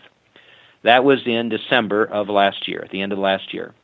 I waited and waited and waited, and then there is a New York Post reporter named Sue Edelman, who has been a real champion for Dorothy's rights and for the book and for all of that, who gave me the best news I could possibly have one day, and then printed it in the New York Post that the district attorney's office had agreed to look into, that was the term they used at the time, Dorothy Kilgallen's death. And, I just was so pleased that could occur. I was happy for Dorothy that she was finally going to get, hopefully, the justice that she deserved. About a month later, there was a little bit more confirmation of the investigation. I was finally contacted by the chief investigator in the New York District Attorney's Office, who's working with an assistant district attorney in that office investigating Dorothy Kilgallen's death. And about a month ago, I was permitted to fly to New York City, and I sat down for about an hour and 15 minutes with that chief investigator. I gave him, a file with all of my new evidence in it, and we shared our concern that it was important that Dorothy Kilgallen's death be investigated. And I'm so appreciative of the New York District Attorney's Office investigating the case, and I have real hope now that Dorothy Kilgallen will get the justice she deserves that was denied her in 1965. Well, we can only hope so. Do you mind if we get to some audience questions here? Not at all, please. Joe is asking, I appreciate your opinion, Mark, that JFK was killed by the mob, but how can you say that they were the only ones involved considering all the cover-ups that have happened that have been perpetrated by the United States government? Well, I can't disagree with what you're saying, Joe, and the only thing I can tell you is that I'm going to bet on Dorothy. And I truly believe that again, I would encourage you. The book is at, hundreds and whatever libraries across the country I know of. If you can't get the book otherwise and don't want to buy it, get it at the library. Take a look at it. See how she lines up her evidence in terms of what happened. The really telling point for this is those columns that she wrote. Because I'm looking at writing a follow-up book now to this one, I read those columns again, and there's one in there that I think you would be interested in. It was a column she was writing about what she had found out from the Dallas Police Department source about the fact that their first inclination was to rush these officers to the overpass by Daley Plaza. And she goes into some her discontent with the fact that was never reported at that particular time.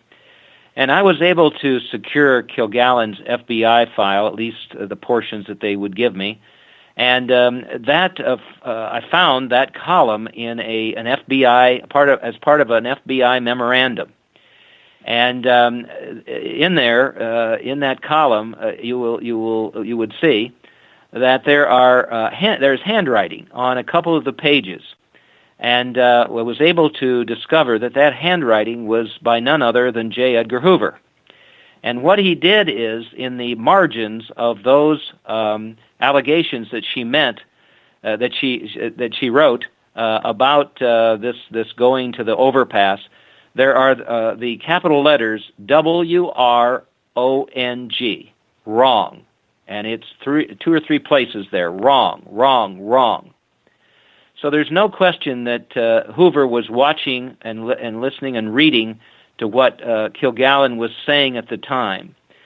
So there's other evidence of the fact that Kilgallen was on the right track. I don't think he would have written that in there, and he didn't agree with what she said, but it seemed to me that adds credibility to what she was uncovering. The Oswald file must not close, and you'll see a series of probably 6 or 7 columns, and there's a new one that I just discovered when I was in New York City, that set out the whole scenario as to kind of what she thought was happening. And then if you add that to the Ruby trial testimony that she listened to, You add that to what she learned from Jack Ruby, and then you know that she made these trips to New Orleans. I think that there's a very plausible explanation for what she concluded, and that was that it was a mafia hit. Now, could there have been other people involved in it? Absolutely, you're right. And we only have the government, the way they handle things in this country, the way they do things, to believe that could have occurred. But Kilgallen didn't get into that. She focused on Jack Ruby. She didn't focus on Oswald because she thought that was there were too many loose ends there. But she focused on Ruby, and using Ruby as the foundation for her investigation, you will see that she took that all the way. And I think that's what she would have written if she had been permitted to write the book for Random House. I have a couple people asking, Gail and Canadian Joe asking about your thoughts on Jim Garrison and the only trial held in the JFK assassination. Do you think that there was a lot of potential validity left out of that? Well, the most amazing thing to me still, and I don't know if these people will agree or not, but Warren Commission never interviewed Dorothy Kilgallen. All of there's only one book that I think I've found in all of the books written, hundreds of them, maybe thousands of books written about the JFK assassination, where Dorothy Kilgallen is even mentioned. There's nothing in Jim Garrison's files. A listener, I believe it was a reader of the book, sent me that information, that there was nothing they ever considered about Dorothy Kilgallen, including all of these columns. They were in the newspaper. They were syndicated to 200 newspapers across the country, and I'm sure there must have been one in New Orleans. But none of that evidence was ever considered. None of her columns, none of her research, none of her investigation was ever considered. I think, frankly, they dismissed her as a what's my line television star. What the hell could she know about this? Even though she was right there at the Ruby trial. It was common knowledge that she interviewed Jack Ruby. She exposed the testimony before the Warren Commission before its release date, all of that, and yet they completely ignored anything about that. Now, your listeners may be wondering, well, she went to New Orleans. That's where Garrison was. Could she have met with him? Of course she could have. But I have no primary sources that have ever told me that occurred. I don't think he wanted to have anything to do with that. He had his own theories about what happened with regard to Clay Shaw and all of that. And so you have to understand, many people, unfortunately, and this has to do with the news problem that we've talked about as well, Dave, they have a conclusion that they want to reach, and then they make the facts fit that conclusion, instead of the other way around, how it should be. You find the facts, you research them, you do your best to make sure they're the truth, and then you draw your conclusions. Well, I think Jim Garrison had conclusions that he wanted to draw, as many of these authors, of books, Gerald Posner, Vincent Bugliosi, all of these other authors, they had conclusions they wanted to reach, and those conclusions did not connect with what Dorothy Kilgallen came up with. And so she's ignored. She's dismissed. So with Garrison, do we know if he ever even thought about the possibility of talking to Kilgallen or even reading the columns? There's one scene in JFK that Oliver Stone has, and maybe your listeners will remember, maybe you will, Dave. They're in the conference room at Garrison's office.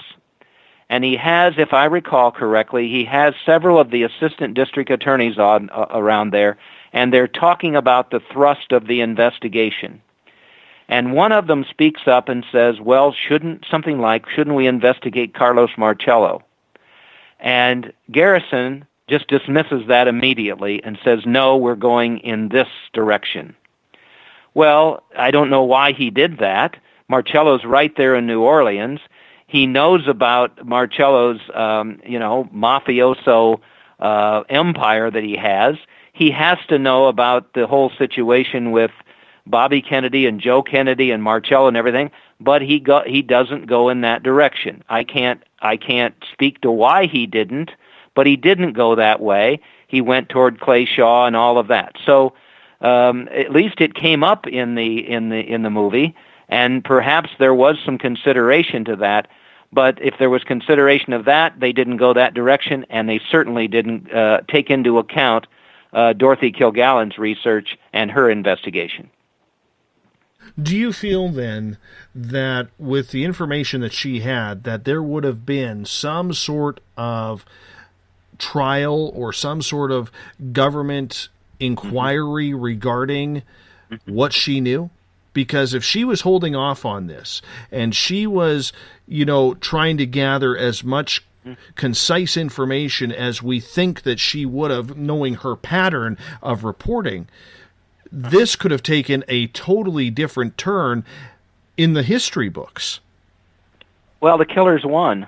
The killers won. Because what happened? Kilgallen disappeared. Her file disappeared.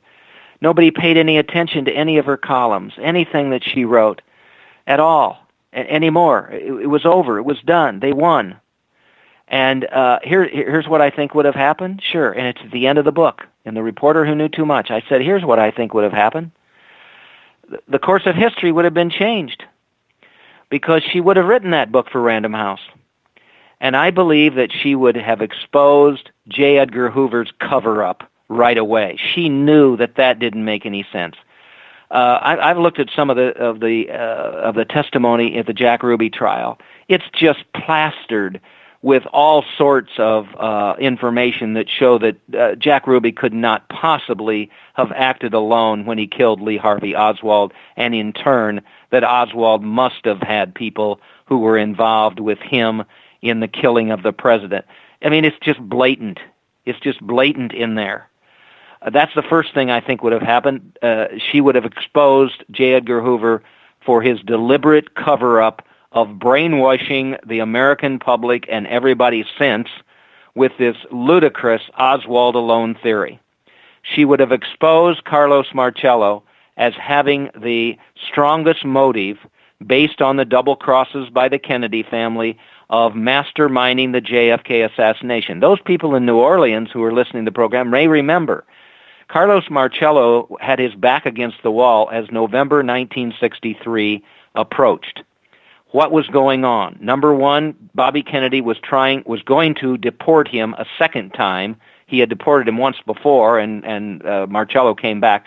All the appeals that Marcello had been exhausted, and he was on his way out of the country.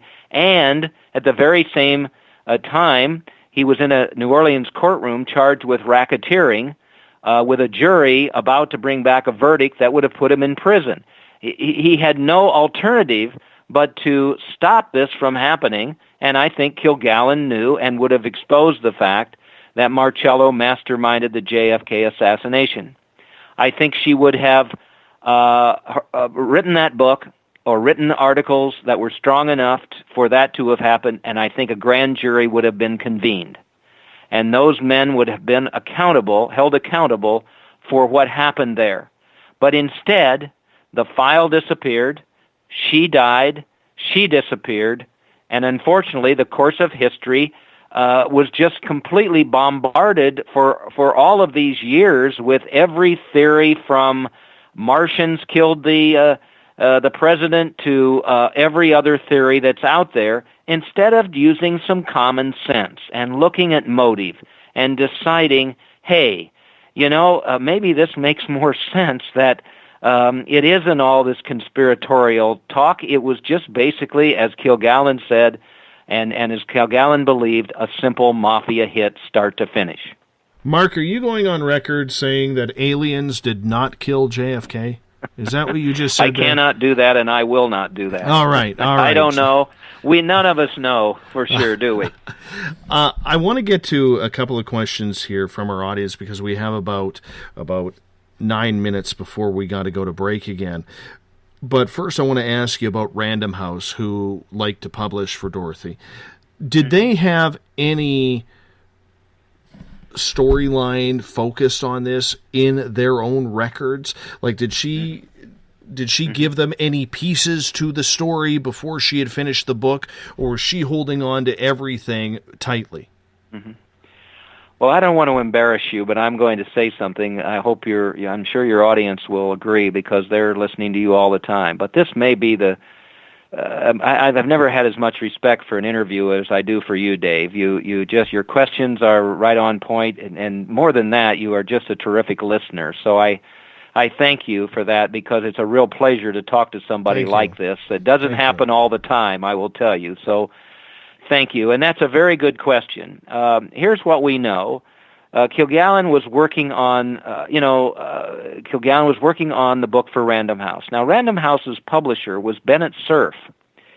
And for those who, and even young people now who've contacted me who remember Kilgallen from What's My Line back in the 50s and 60s and now watch it, the reruns on the Internet, on Buzz, I think there's something called the Buzz channel, and all the reruns are up there. They've gotten to know Dorothy Kilgallen, and they're remembering that as part of the panel on that show. For those who don't remember What's My Line, it was a show where they guessed the unusual occupations of contestants. And one of them, in fact, was the person who was at the Regency Hotel bar hours before Kilgallen died, where Kilgallen was sitting with a mystery man that we call him, who I believe was this Ron Pataki that we talked about. And on that last show, Kilgallen guessed her occupation is selling dynamite. Well, Bennett Cerf was one of the panelists, regular panelists with Dorothy Kilgallen, as was actress Arlene Francis. On the night of the last show, Kilgallen took a draft of a first chapter of her new book to the studio with her. We have confirmed that through primary sources, and she showed it to Bennett Cerf, who looked at it and apparently was impressed. We don't know where the rest of the manuscript is, but we know it was never delivered to Random House. So it must have been part of that file that Kilgallen kept close to her. People have asked me, did she make a copy? Well, of course, back then she couldn't go down to the FedEx Kinko's office and make a copy, so there would only have been a carbon. But there is no evidence that shows either the carbon or the file itself has ever been discovered. So we don't know exactly what she was going to write. The only thing that we can do, of course, is go back to those columns. Those columns, I believe, would have been the real foundation to that book. And she would have probably expanded on those, but I think she would have taken what she had written, used that in the book, used the Ruby interview in the book, what she learned from her private sources within the Dallas Police Department. All of that would have been collected in that book.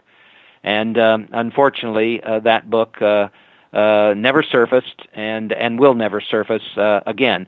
There was a book that was published by Random House a couple of years later called Murder One. It can be you can still find it on some internet sites, but it was a compilation of a lot of the trials that she covered. It shows her ability as a gifted wordsmith, but it does not touch on the JFK assassination.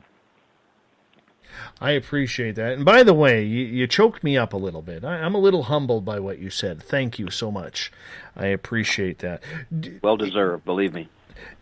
If Random House has these columns, as you say, why have they never put it together?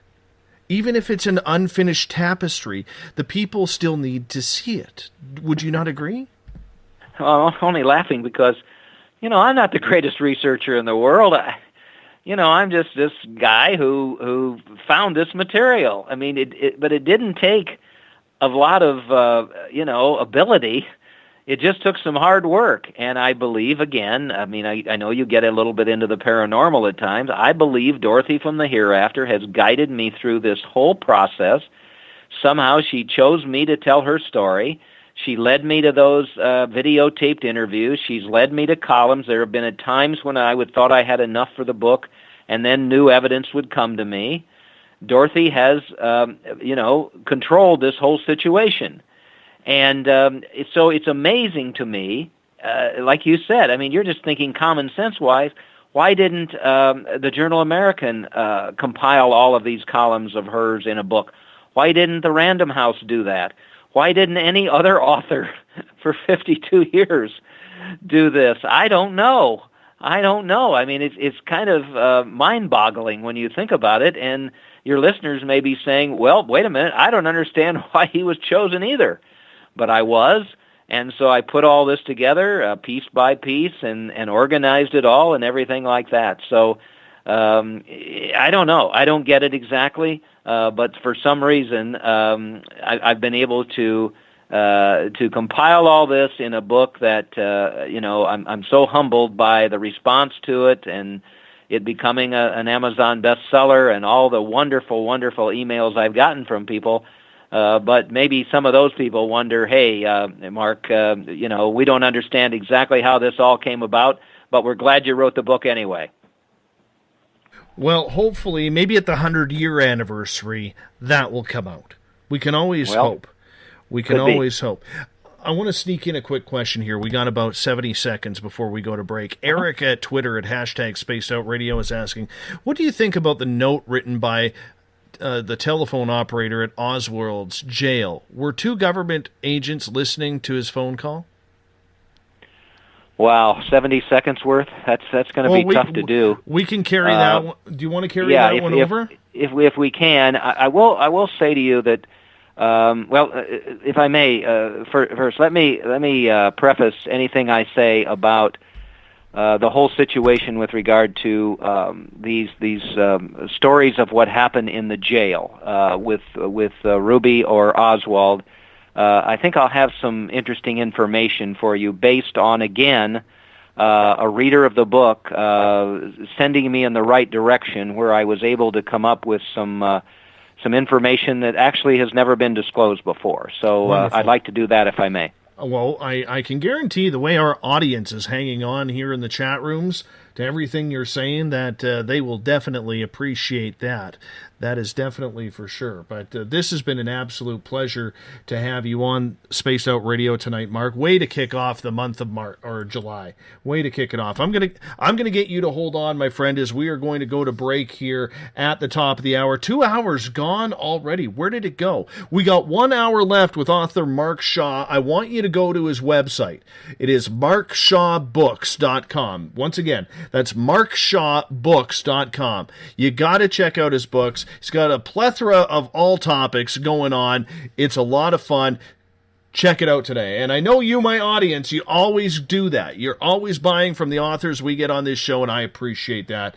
And I want you guys to do that here as well. You're listening to Spaced Out Radio. I'm your host, Dave Scott. Hour number 3 with author Mark Shaw coming up right after this. Looking for a great weekend getaway this fall? Hi there, this is Dave Scott.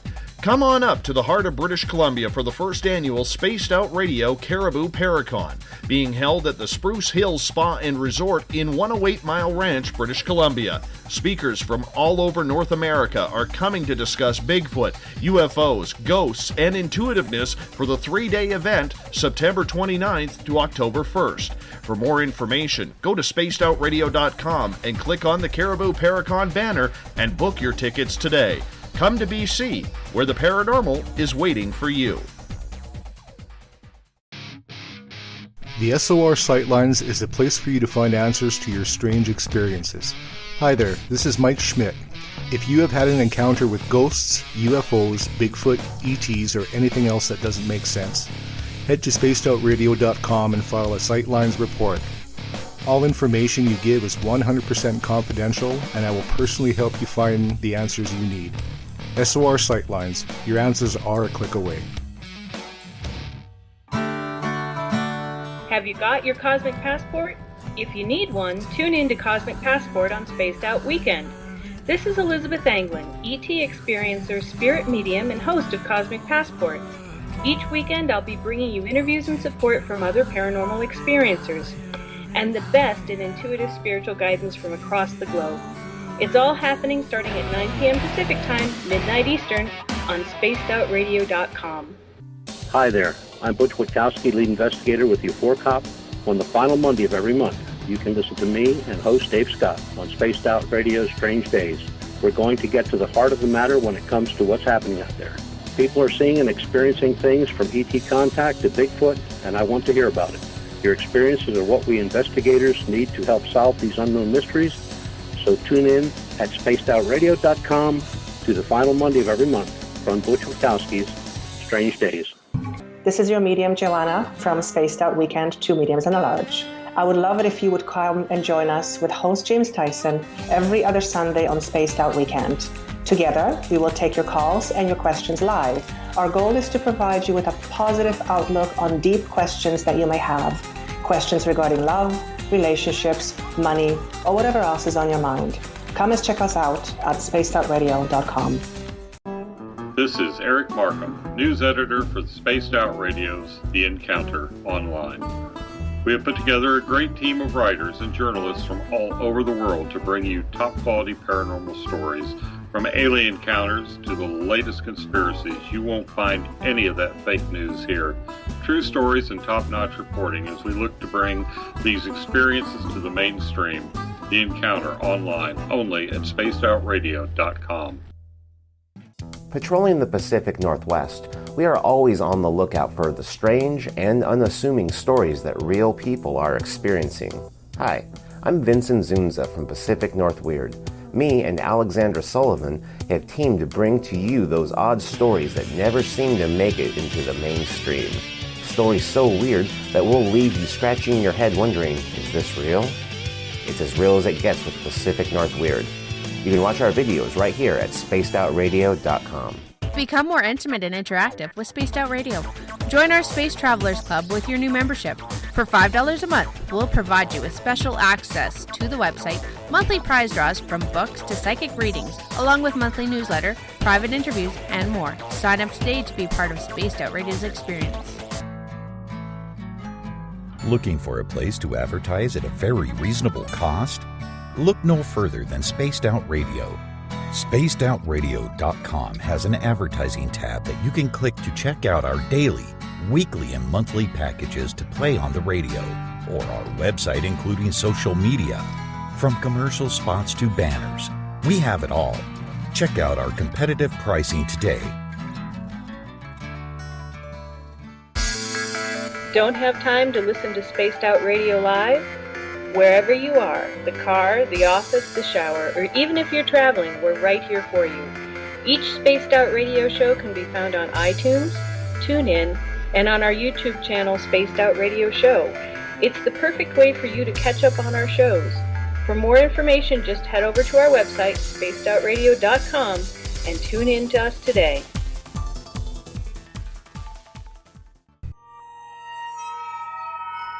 You hear footsteps in the empty room above you.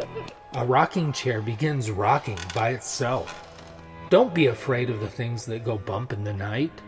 Reach for Spirit Storybox, the iPhone app the Huffington Post UK called the only ghost hunting app you will ever need. Spirit Storybox. The spirits are telling their stories. Are you listening?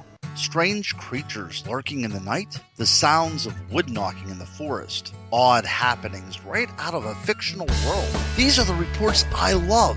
Hi there, this is author Ronald Murphy, and I would love it if you join me and Spaced Out Radio host Dave Scott the second Wednesday of every month on our journey into the unknown land of cryptozoology at spacedoutradio.com. From Mothman to Frogman and everything in between. Hey, they don't call me the crypto guru for nothing. Did you know that Spaced Out Radio runs 7 days a week? Hi, it's James Tyson from Spaced Out Weekend. Every Saturday and Sunday night, starting at 9 p.m. Pacific, midnight Eastern, you can join me and my guests for some great chatter about what's going on out in the universe, or even in that dark part of the basement you really don't want to go back into. Well, let's find the answers to your experiences together. So come on up to Uncle Jimbo's cabin on the weekend. For more information, look us up at spacedoutradio.com. The views and opinions expressed by tonight's guest and topic of discussion do not necessarily represent the official policy or position of Spaced Out Radio, Spaced Out Weekend, Spaced Out Radio Limited, its hosts, syndicated carriers, or anyone associated with this broadcast. You're listening to Spaced Out Radio with Dave Scott. Follow Dave on Twitter at Spaced Out Radio and hashtag Spaced Out Radio, and on Facebook Spaced Out Radio Show. Now, back to the program. A child grew up too fast, went running wild. Now we don't know who to pray to. Welcome back to the final hour of Spaced Out Radio tonight. I am your host, Dave Scott. Great to have you along for the ride. Tomorrow night on the program, Elizabeth April is back. We're getting into everything spiritual as Elizabeth joins us for the first 2 hours of the first Tuesday of every month. 9 p.m. Pacific, midnight Eastern time is when we get going at spacedoutradio.com. We want to welcome in everyone listening in on WQEE 99 Rock the Key down in Noonan, Georgia, home of The Walking Dead. We're also live on the United Public Radio Network on 107.7 FM in New Orleans at over 160 countries around the world. Thank you so much for being with us as well. We're live on KTLK, The Fringe FM, Renegade Talk Radio out of Las Vegas. And if you're listening in on Revolution Radio, remember the Double R Machine is a donation station financed by you, the valued listener. Head on over to freedomslips.com and donate today. Bill Cardwell has set the password for tonight in the SOR Space Travelers Club. Hapazanthus is our password. Hapazanthus is your password for the night. Use it wisely, Space Travelers, as Bill sets a password each and every night right here on the mighty SOR. Now, if you want to follow us on social media during the show, you can do so on Twitter, at Spaced Out Radio. Use the hashtag Spaced Out Radio so I can comment to you as well, because you're like right in front of me on my front screen here. You can give our Facebook page a like, Spaced Out Radio Show. You can also follow me on Instagram, Dave Scott, SOR. Tune us in on TuneIn, download this show and others on iTunes. Our website, once again, is spacedoutradio.com, where tomorrow we will be launching our brand new look. I'm excited. I have not seen it, so I'll be seeing it for the first time with you. So make sure you head on over to spacedoutradio.com and check it out, because we will have a plethora of features for you. And we definitely want to get your opinion on the new look as well. Tonight we are talking with author Mark Shaw. We're talking everything to do with the JFK assassination. Mark's website is markshawbooks.com. I highly suggest you check it out. Check out a lot of his titles, because he has so many different topics that he writes about. It's so intriguing. Mark, welcome back to Spaced Out Radio. Thank you so much. Thank you, Dave. Right before the break, we asked a question from Twitter from Eric about the note that was written by a telephone operator at Oswald's jail. And he asked, were two government agents listening in to the phone call, and you wanted to get more in-depth with that this hour. Well, I mentioned that a reader had gotten in touch with me and appeared to have real insight into what was going on when Oswald was first arrested, and then in the jail, and all of this. And so I spent the time talking with him, and he believed that that stories like this one, with the operator, the note, all these different kind of things. He said, people really need to scrutinize those very, very carefully, because the whole atmosphere surrounding the jail at that time, and the incarceration of Oswald, and them believing that Oswald had acted alone, and all of that, has muddied the waters so much that it's difficult to tell what the real truth was. Now, I don't know exactly where this particular person picked up this information about the note and the operator and the government agents and things like that. But it just made me think that, again, we just need to be really careful with regard to what we believe. If I were this particular person, and again, I focus so much on Dorothy Kilgallen in The Reporter Who Knew Too Much, with what she believed happened and her focus on Jack Ruby. So I haven't spent any time very much on Oswald and the situation that she's talking about. But what I would suggest is, again, what you need to find are primary sources, if you can, so that there's not that speculation out there. And here's my advice. Go after this. If you really believe that there was something that happened there, then it's going to take some hard work to track all this down. And there may be times when you are stymied. And I've had that happen with regard to several of the books I've written, but especially with Dorothy's story, because there were times when I got to a particular point and I thought, well, I think I've exhausted all the possibilities I have, and yet, for whatever reason, I kept going, and all at once I was able to find something. And there are great repositories of information about the JFK assassination that many people have never looked into. The Henry Ransom Center in Texas, for instance, the National Archives, the Sixth Floor Book Depository Museum. There are places, and I was talking to somebody the other day who visited that museum, who found something in one of the arenas back in there, one of the aisles back in that area, in that building, that apparently nobody had ever found before. So I guess this is what's in my mind these days, and I really can't answer your question because I haven't done that research in this arena with regard to what may have happened at that jail. But I would encourage you, if you're really interested in that, to go after it and see if you can find something, because it's all a slice of history, isn't it? We're all still trying to figure out, what happened back then, because President of the United States was murdered. And, that's of historical importance. So I can't answer your question, and I apologize for not doing so, but I'm not going to try to give you information that I don't know about, but I would encourage you to research this yourself and see what kind of facts and conclusions you can come up with. Let's get to another question from our audience. Shar is asking, and I think this is intriguing. We're going to fast forward a few decades here. Do you think JFK Jr. was about to expose the killers when he was killed himself? Well, I've been, I suppose, humbled in some ways by people who have read this book and enjoyed it, and gotten to know Dorothy and have appreciated my research to show that she was the reporter who knew too much. And have suggested that I write books about other situations, and one of them has been the death of JFK Jr.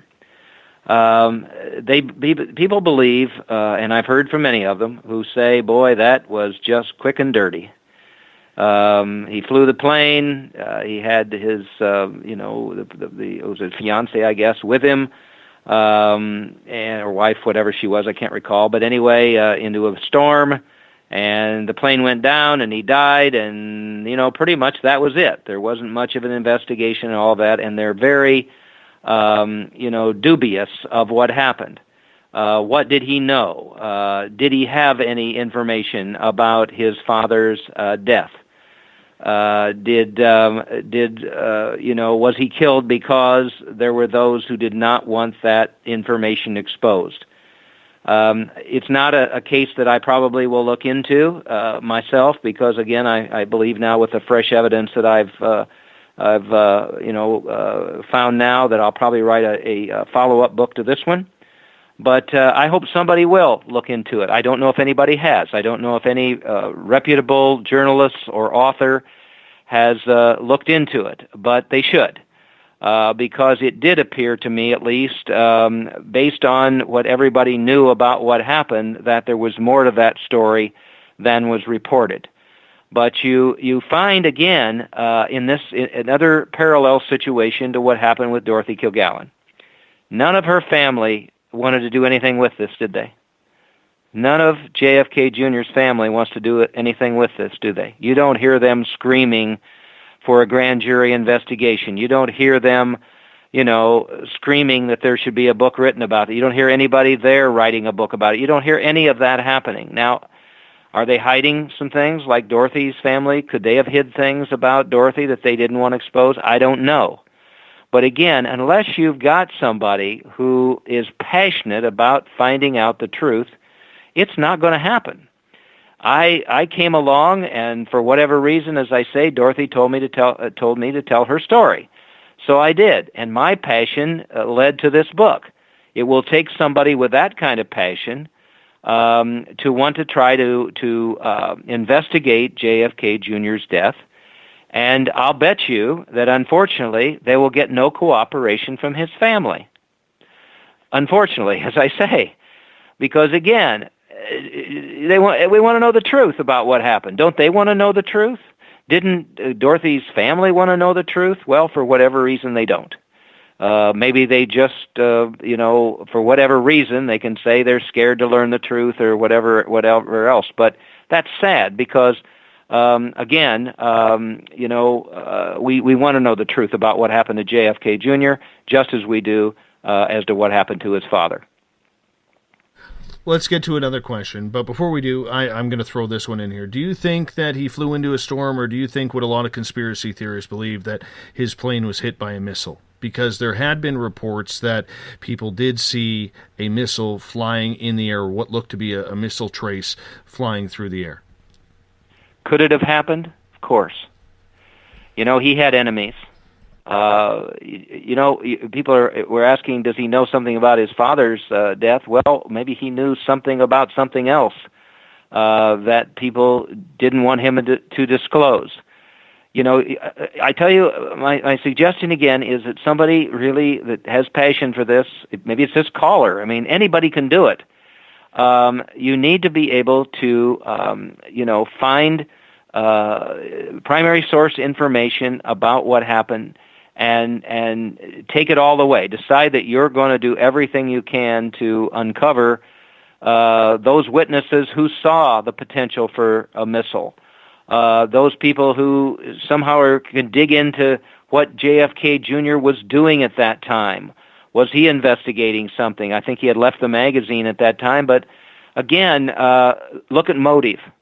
Who had the motive to kill JFK Jr., just as Dorothy Kilgallen focused on who had the motive to kill JFK? That's the key here. That's the key. It's the mystery that keeps ending in death. That's what it comes down to. It very much is. I hope you don't mind. We have a few more questions from our audience. No, I enjoy hearing from these people, and I appreciate their listening to the program. All right. Let's get to Gail's question here. Mark, have you been monitored or threatened in any way due to your research into Dorothy Kilgallen's death? Well, Gail, I'm sure I'm like Dave here. Dave goes on the air every day. And there may be some things that he says or guests that he has on that offend people. And there might be those people out there who say, I'm going to go after this guy. Well, I will bet you Dave doesn't concern himself with this because he's a man of the truth. And anybody who's in a position who is searching for the truth is going to put themselves at risk. Have I been warned? Yes. Have I been told to be careful? Yes. Twice in New York City while I was there.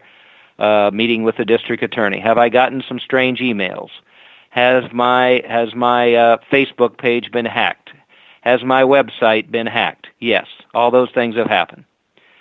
If somebody wants to cause me problems, it's not hard to find me anymore. You can find anybody if you want to. But it's not something that I concern myself with because when you make the decision to pursue the truth, you take on that risk.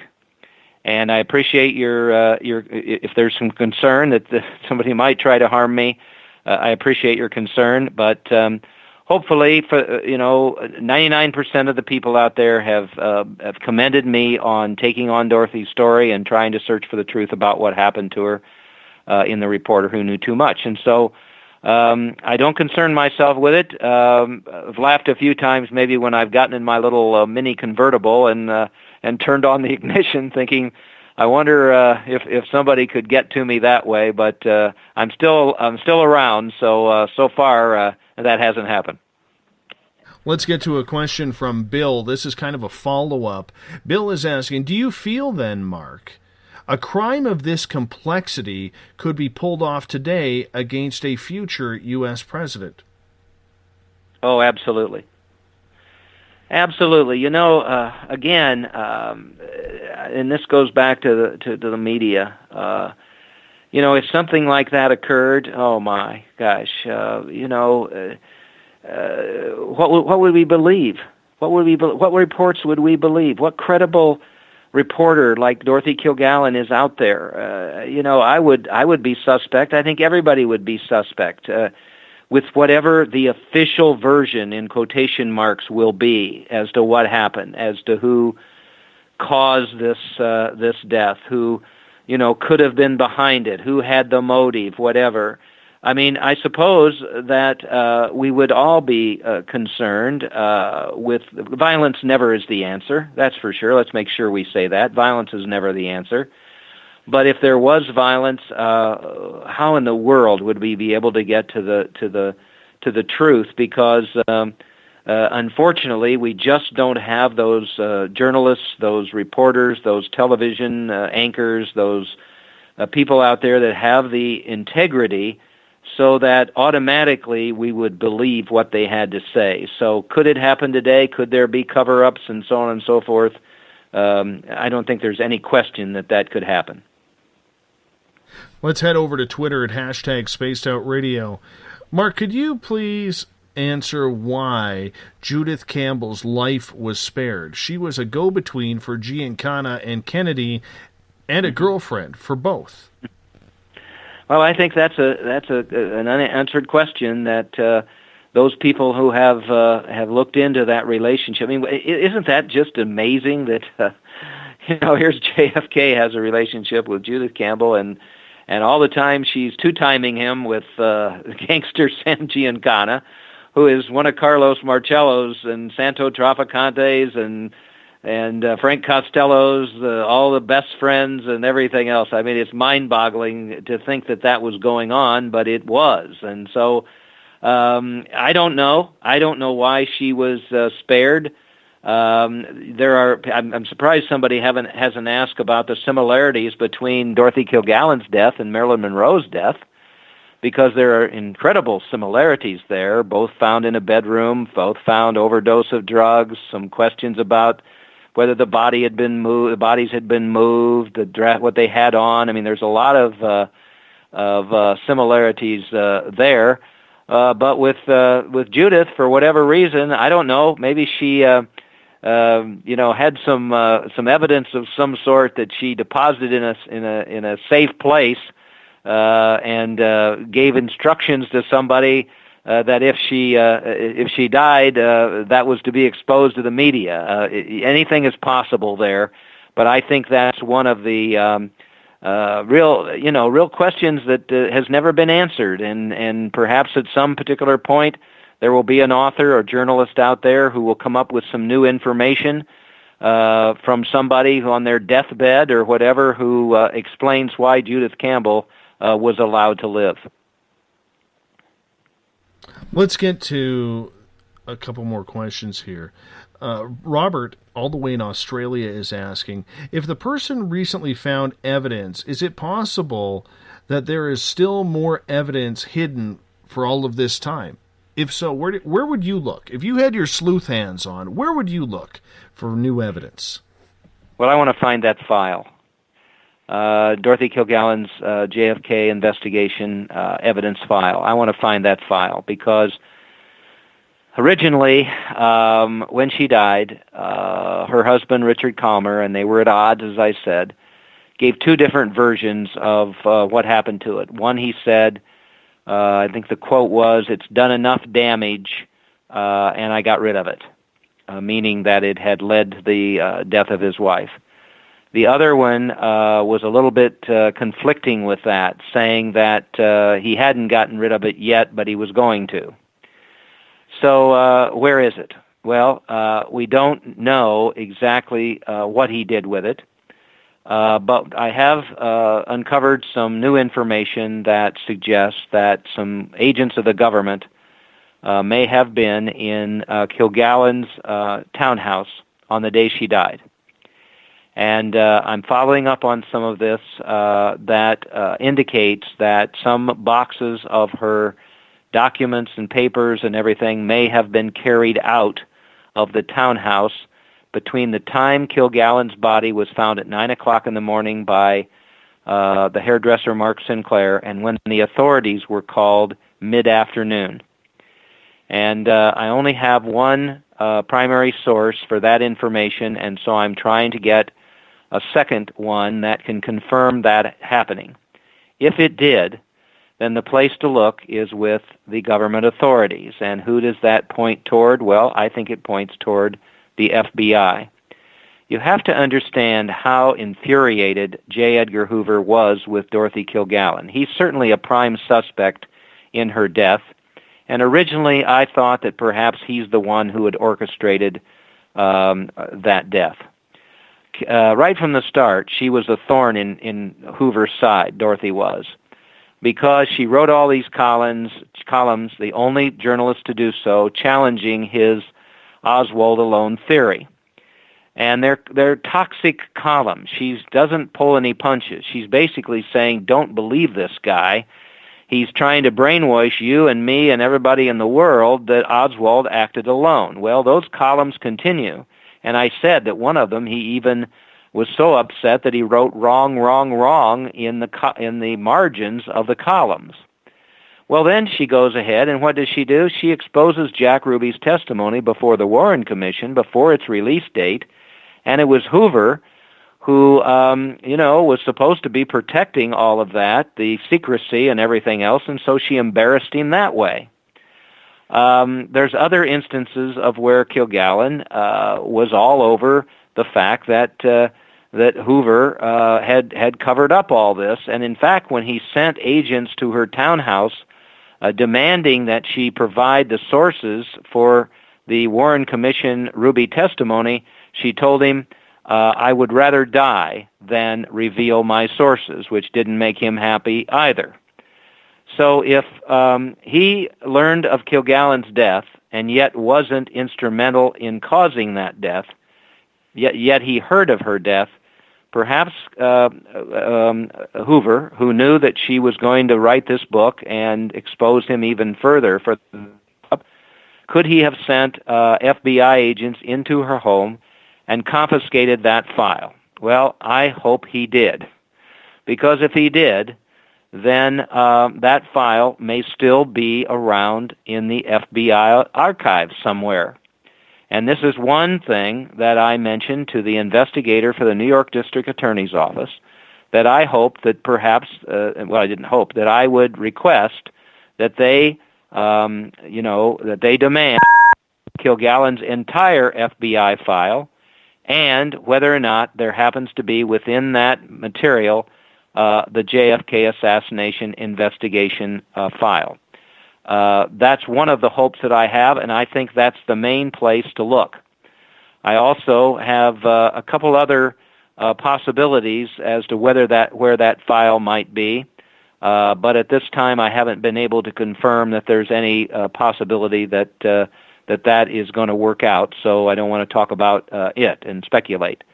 But right now, to find that file, an answer to your question is that it may be among the materials that the FBI could have taken from Kilgallen's townhouse on the day she died. So why do you think then, and I'm saying this because I'm in the dark with this, being up here in Canada and this whole thing happening almost 20 years before, or 10 years before I was born. Mm-hmm. Why was J. Edgar Hoover such a malicious-sounding man? What made him tick in regards to this situation? Well, he was protecting himself. He was a smart guy. He was protecting himself. Okay, just think about this. If there's any conspiracy with regard to assassinate John F. Kennedy, or if there's even a mafia hit, as Dorothy Kilgallen, I believe, concluded, to kill the President of the United States, well, then the guy who runs the FBI is not doing his job. He's not out there finding he's not out there investigating the possibility that this could happen. And so he looks bad. And, perhaps there could have been repercussions for that. So what's the easiest thing to do? It's to say that a nut, as Lee Harvey Oswald was called, a nut is the lone wolf. The Oswald alone theory is born. And so no person running the FBI could ever probably have anticipated that a nut like that would kill the president. So that's the way out. Right away, I assume many of your Listeners who have read anything about the JFK assassination scenario know that right away he told his compatriots at the FBI that there was to be no mention of any conspiratorial possibilities with regard to Kilgallen or to JFK's death, and he even sent a notice to the Attorney General's office that there was no evidence whatsoever that they had found, and this is just within a few days of the assassination, concluding that there was a conspiracy. So he just absolutely ended that possibility of happening, and he shouted that Oswald alone theory from the height of the tower where the FBI was, and basically just got everybody headed in that direction and away from any possible conspiracy. And by golly, what did he do? He achieved his goal, because during the next 50 years, or even now, there are people who believe that ludicrous Oswald alone theory, and therefore don't place any blame on the FBI or J. Edgar Hoover for not stopping the assassinations from happening. So he was a smart guy, and right away he realized, let's put a stop to this, let's put the cork in the bottle, and let's not let anybody even think that there's the possibility of any conspiracy, mob hit, whatever it was. It was Oswald alone, and that's it.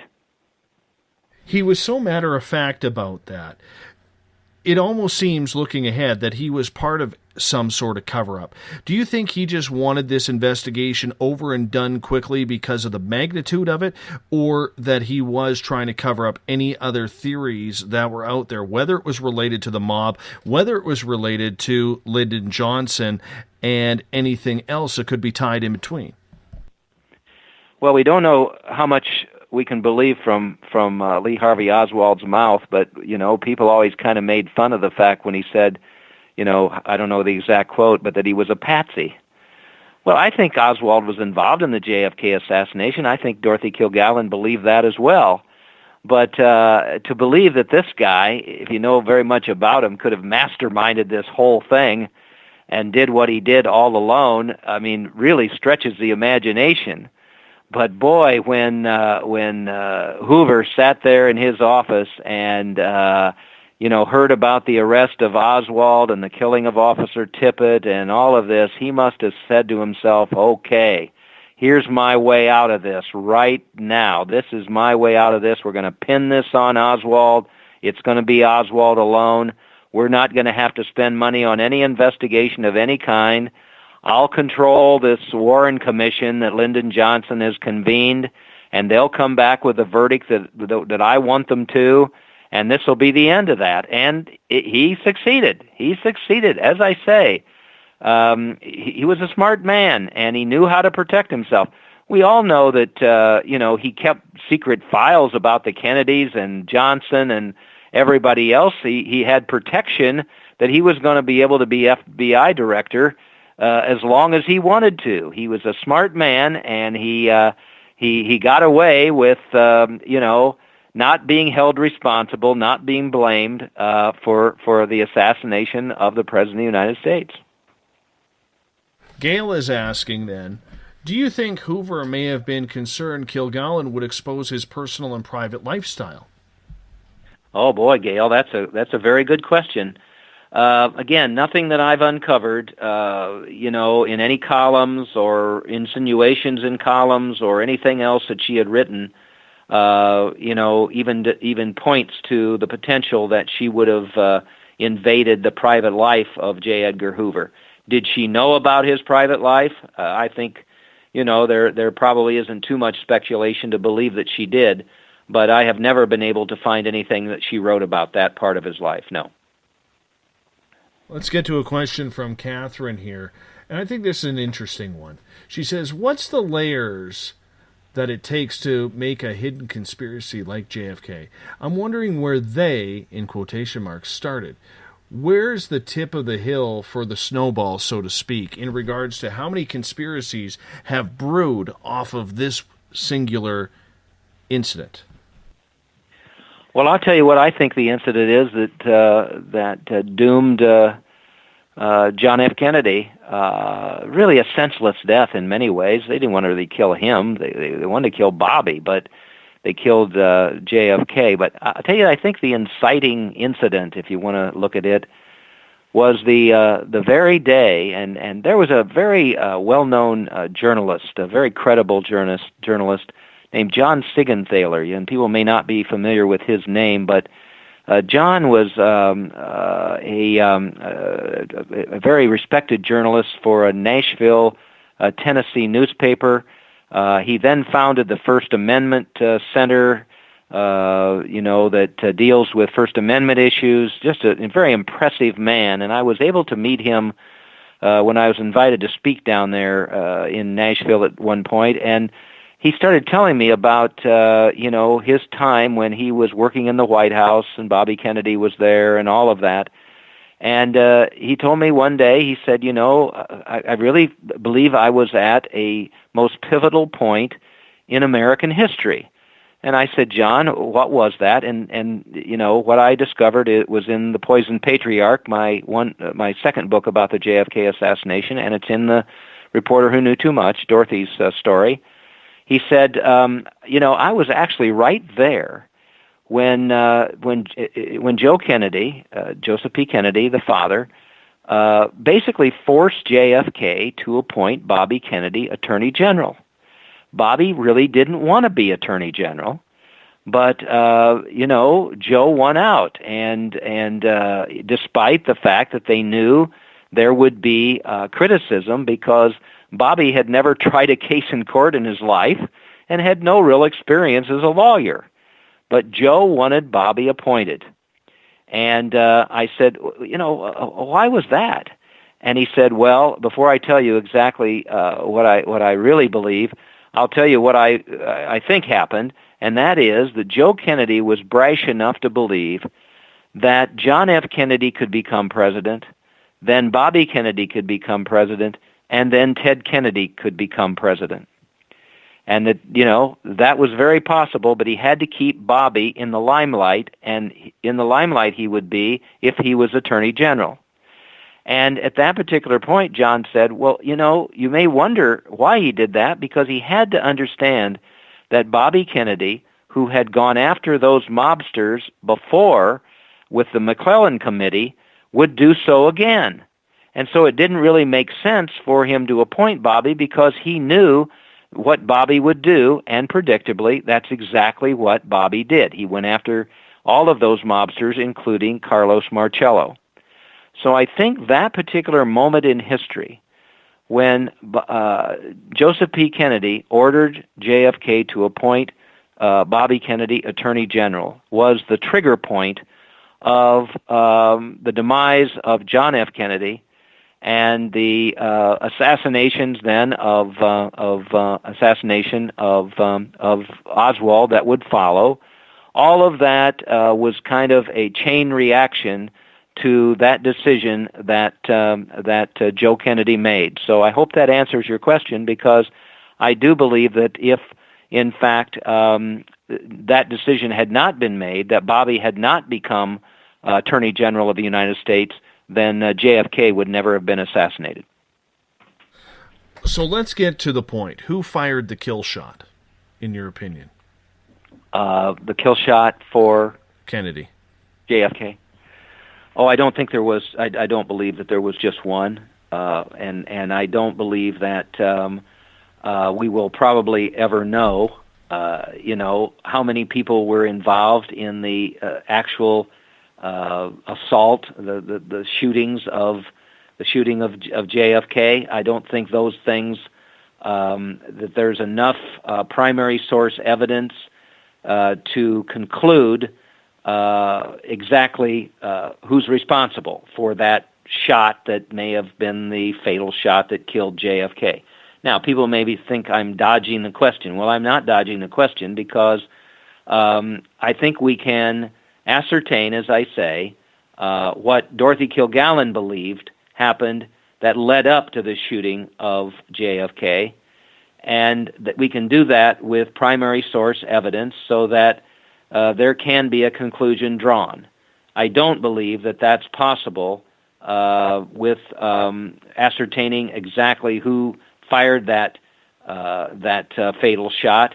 And unfortunately, unless there's fresh evidence, brand new evidence by a credible source, I think that will still be a mystery 100 years from now. I don't believe we will ever find the conclusion that will basically provide the truth. Do you figure there was more than one shooter? I don't think there was any question about that. Again, I don't want to speculate, so I'm only going by, the several, I believe, competent investigations that have taken place, especially the ones dealing with the medical issues, as to the reason why there was more than one shooter. Now we can go back to Dorothy Kilgallen. Because what did she find out? She found out from reputable sources within the Dallas Police Department that the very first order given by Jess Curry, the police chief in Dallas, was to send officers to the bypass, not to the book depository. Now, could there have been some mix-up with regard to that? Of course there could have. But that was a primary source within the Dallas Police Department who told her that. And then Dorothy included that in one of her columns. J. Edgar Hoover said it was wrong and all of that. But we have that primary source, Dorothy Kilgallen, with a primary source in the police department who said that happened. Well, if that's true, and they did conclude that there appeared to be at least a shot from the depository, well, that's at least two shots that would have been fired. So that means that we can conclude that there was more than one shooter, and one of them certainly could have been Oswald. Do you think he was just the patsy, like he says he was? It's interesting because recently I was able to talk to an author who interviewed and was a friend of, and then interviewed a very interesting gentleman in New Orleans, and who was close to Carlos Marcello and knew much about Marcello's operation there. And this figure there, who was in trouble with the law a great deal, but was quite a fancy Dan around the New Orleans area, told this author that yes, he had seen Lee Harvey Oswald with Carlos Marcello, and that there was some indication that Marcello was recruiting individuals, soldiers, to be part of the JFK assassination, and that Oswald was one of them, and that, in fact, Oswald was being set up as the fall guy. Now, the problem I have with that is that I can't talk to that individual in New Orleans because he's dead. So I will not use that information in a follow-up book, except for what this author personally knows about that situation. But this would confirm, if we believe that individual, who seems to be credible, even though I can't talk to him, based on everything else that he told this author, then Oswald may have been right, that he was set up and used as the fall guy. And isn't it interesting that by that occurring, this gave J. Edgar Hoover his way of not being blamed for the assassination of JFK. So, all in all then, where does the Zapruder film fall into play in your research for everything?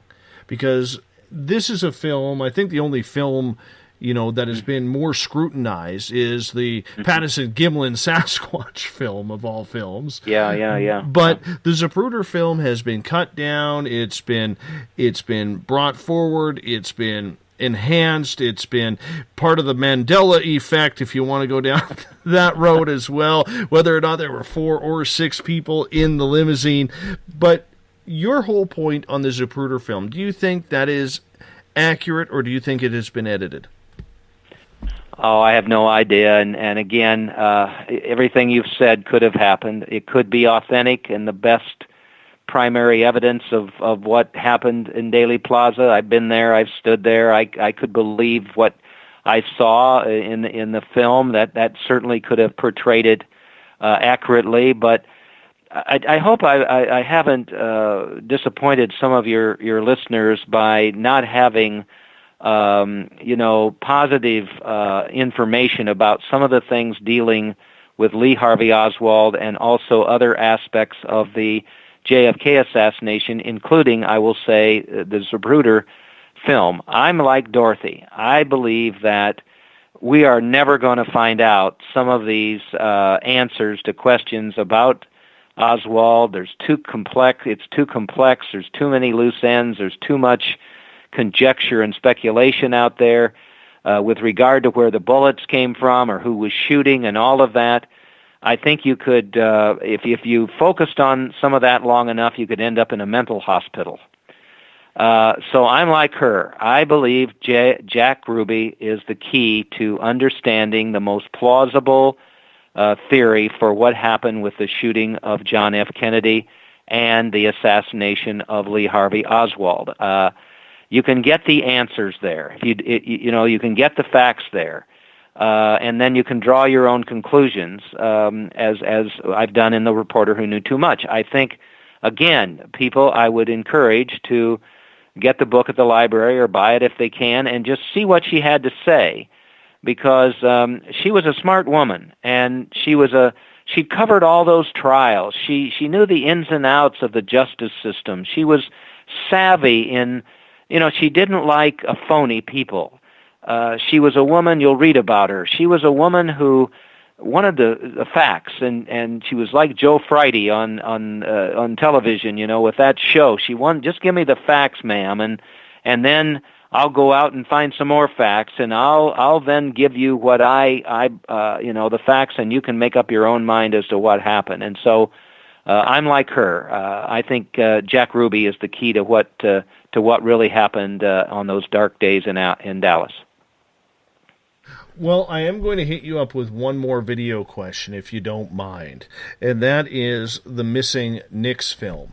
Now, Orville Nix sold this film to a media outlet for $5,000 with a contract written that he and his family would receive it back after 25 years, but then somehow that video ends up as part of the Warren Commission and confiscated by the U.S. government. Do you believe that video that is missing, that the FBI or whatever agency has that video, will never come to fruition because it may tell a clearer truth as to what happened that day? Well, I'm going to have to plead ignorance here because I'm a truthful person. I'm going to have to tell you I don't even know what you're talking about with regard to that video. It's not anything that I've ever heard about before right now. And I've written it down, and I'll maybe try to look into it, but I must plead ignorance here. I don't know anything about that subject. That's okay. And you know what? We are pretty candid enough around here where we appreciate that type of honesty. So thank you so much. I think that's a perfect answer, to be honest. But well, if you write that down, let's say for instance you did know about that video. Uh-huh. And obviously the type of guy you are, you're going to go looking into that now because I can just tell, this is a paranormal show, so I'm going to just throw it out there. I'm psychic that way. No, I'm kidding. But the whole point being is, do you think then, if you think that film exists, or you look into that film and you hear it exists, do you think there is other types of evidence like that still out there that could be the glue to everything regarding this case, and not only the shooting, but everything that surrounds it, much like Dorothy Kilgallen? Mm-hmm. Oh, yes, and again, I really would encourage any of your listeners or anyone else, that they know who, is interested in this arena of history to, look into things. Don't accept, what other people say or whatever. Question authority. Go into looking into these kinds of things, because we know. I mean, look at the butcher job that the Warren Commission did here. It's just sad. Didn't interview Dorothy Kilgallen. Look at this. What was one of the conclusions they had? That Jack Ruby, he didn't really know any police officers in the Dallas Police Department. Oh my God! I mean, that's just almost fraud to the American public, because there was so much evidence out there that they came to his club. He bought them presents. His brother said they used to go walk through the police department, hijack. I mean, come on. I mean, so the Warren Commission was so flawed. It was so set up by Hoover and those people to decide that the Oswald Adone theory was what, the American public needed to hear. So if that was that flawed, don't accept anything about this. Don't accept what Dorothy Kilgallen says that I've written in the book. Don't accept anything that other authors or journalists have said.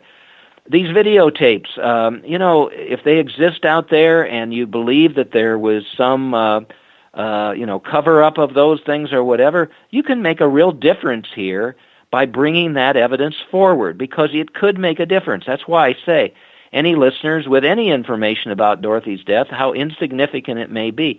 I heard from a historian in Illinois here recently who put me on to a woman who swears that she was a waitress at a bar that Kilgallen was at the night before Kilgallen died, and Kilgallen was talking about the JFK assassination to the people sitting at the table.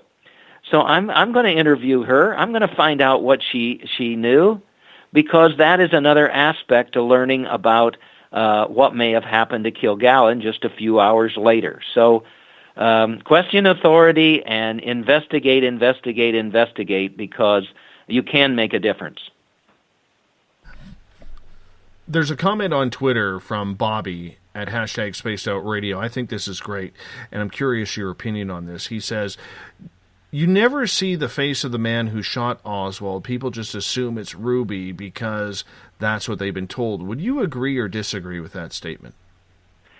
Well, I happen to be on an internet show where one of the hosts, right in the middle of my talking about the reporter who knew too much and Dorothy Kilgallen and all of that, and I mentioned Jack Ruby for the first time. And this gentleman said, well, I have to stop you right away. He didn't kill Oswald. And I said, he didn't? And he said, no. He said that was choreographed. Oklahoma City was choreographed. 9/11 was choreographed.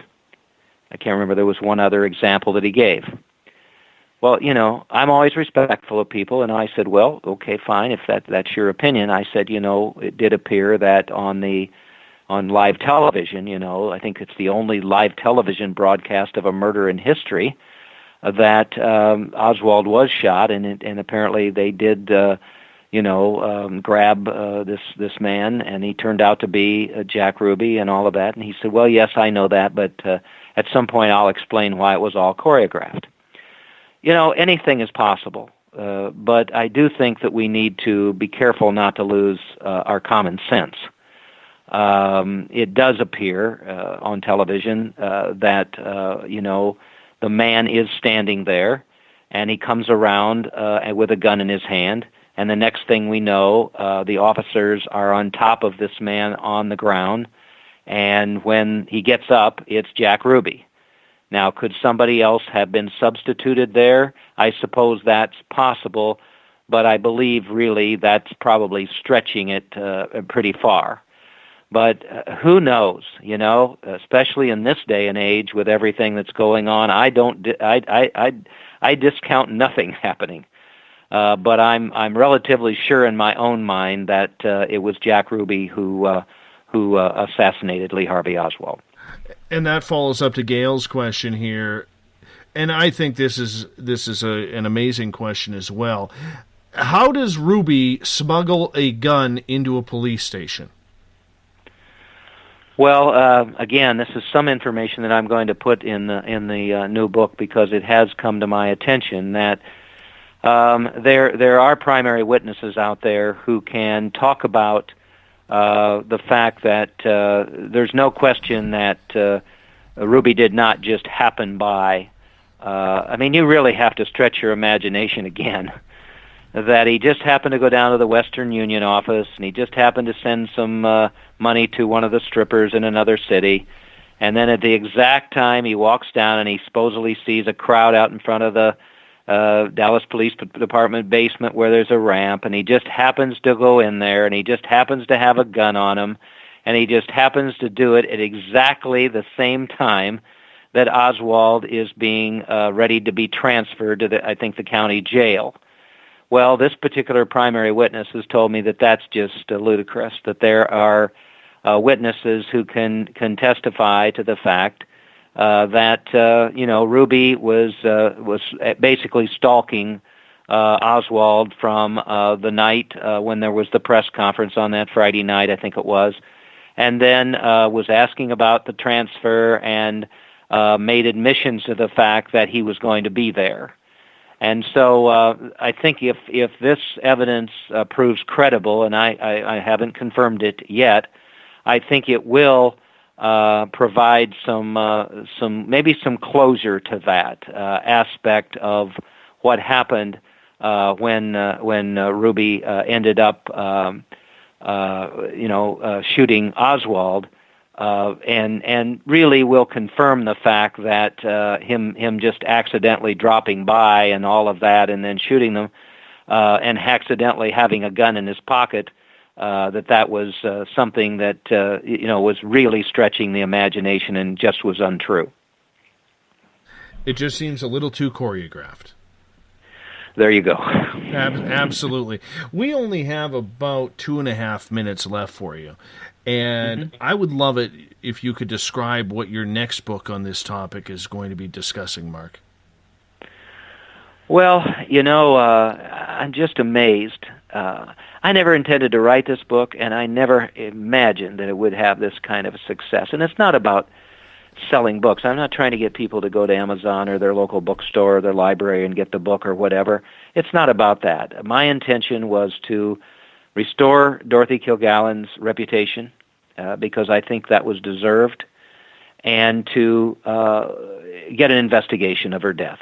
I'm fighting for justice for Dorothy, and I believe now, based on my conversation with that chief investigator at the DA's office in New York, that she will get. I don't know what the outcome of the investigation will be, but I believe that she will get the justice she deserved as a victim of a homicide. I'm amazed, again, at all of the response I've gotten, especially with emails from people around the world, from Iraq to Australia to Canada to Germany, to all over the world and all over the United States. And people have trusted me with their information that they have. They knew this person, or they can provide me with a photograph or with documentation that they know existed of the time, or whatever it may be, and assisted me with my investigation on my end. Well, I think it's important for me, for those people who the people that I've touched the emotions with this book, to provide them with an update on my investigation, the DA's investigation, new evidence that I have uncovered, and hopefully some primary source material that I'm chasing that will add to the story, will add to people having a better understanding of exactly what happened between the time when Kilgallen was going to make her second trip to New Orleans and the day she died, because that is the area that I believe needs more work. And hopefully I can fill in the blanks with regard to that, and at some particular point publish a second book that people, where they can learn about that new information that I've uncovered. Mark Shaw, thank you so much for being on Spaced Out Radio tonight. Really appreciate it. I'm going to get you to hold on for a couple seconds. I got to wind this thing up here. If you were listening in, you hear in the background Mr. Ron Bumblefoot THAL, the official music of Spaced Out Radio. Mr. Bumblefoot rocks us in and out of every single show here on Spaced Out Radio. We love him. Give him the horns up for Little Brother is Watching.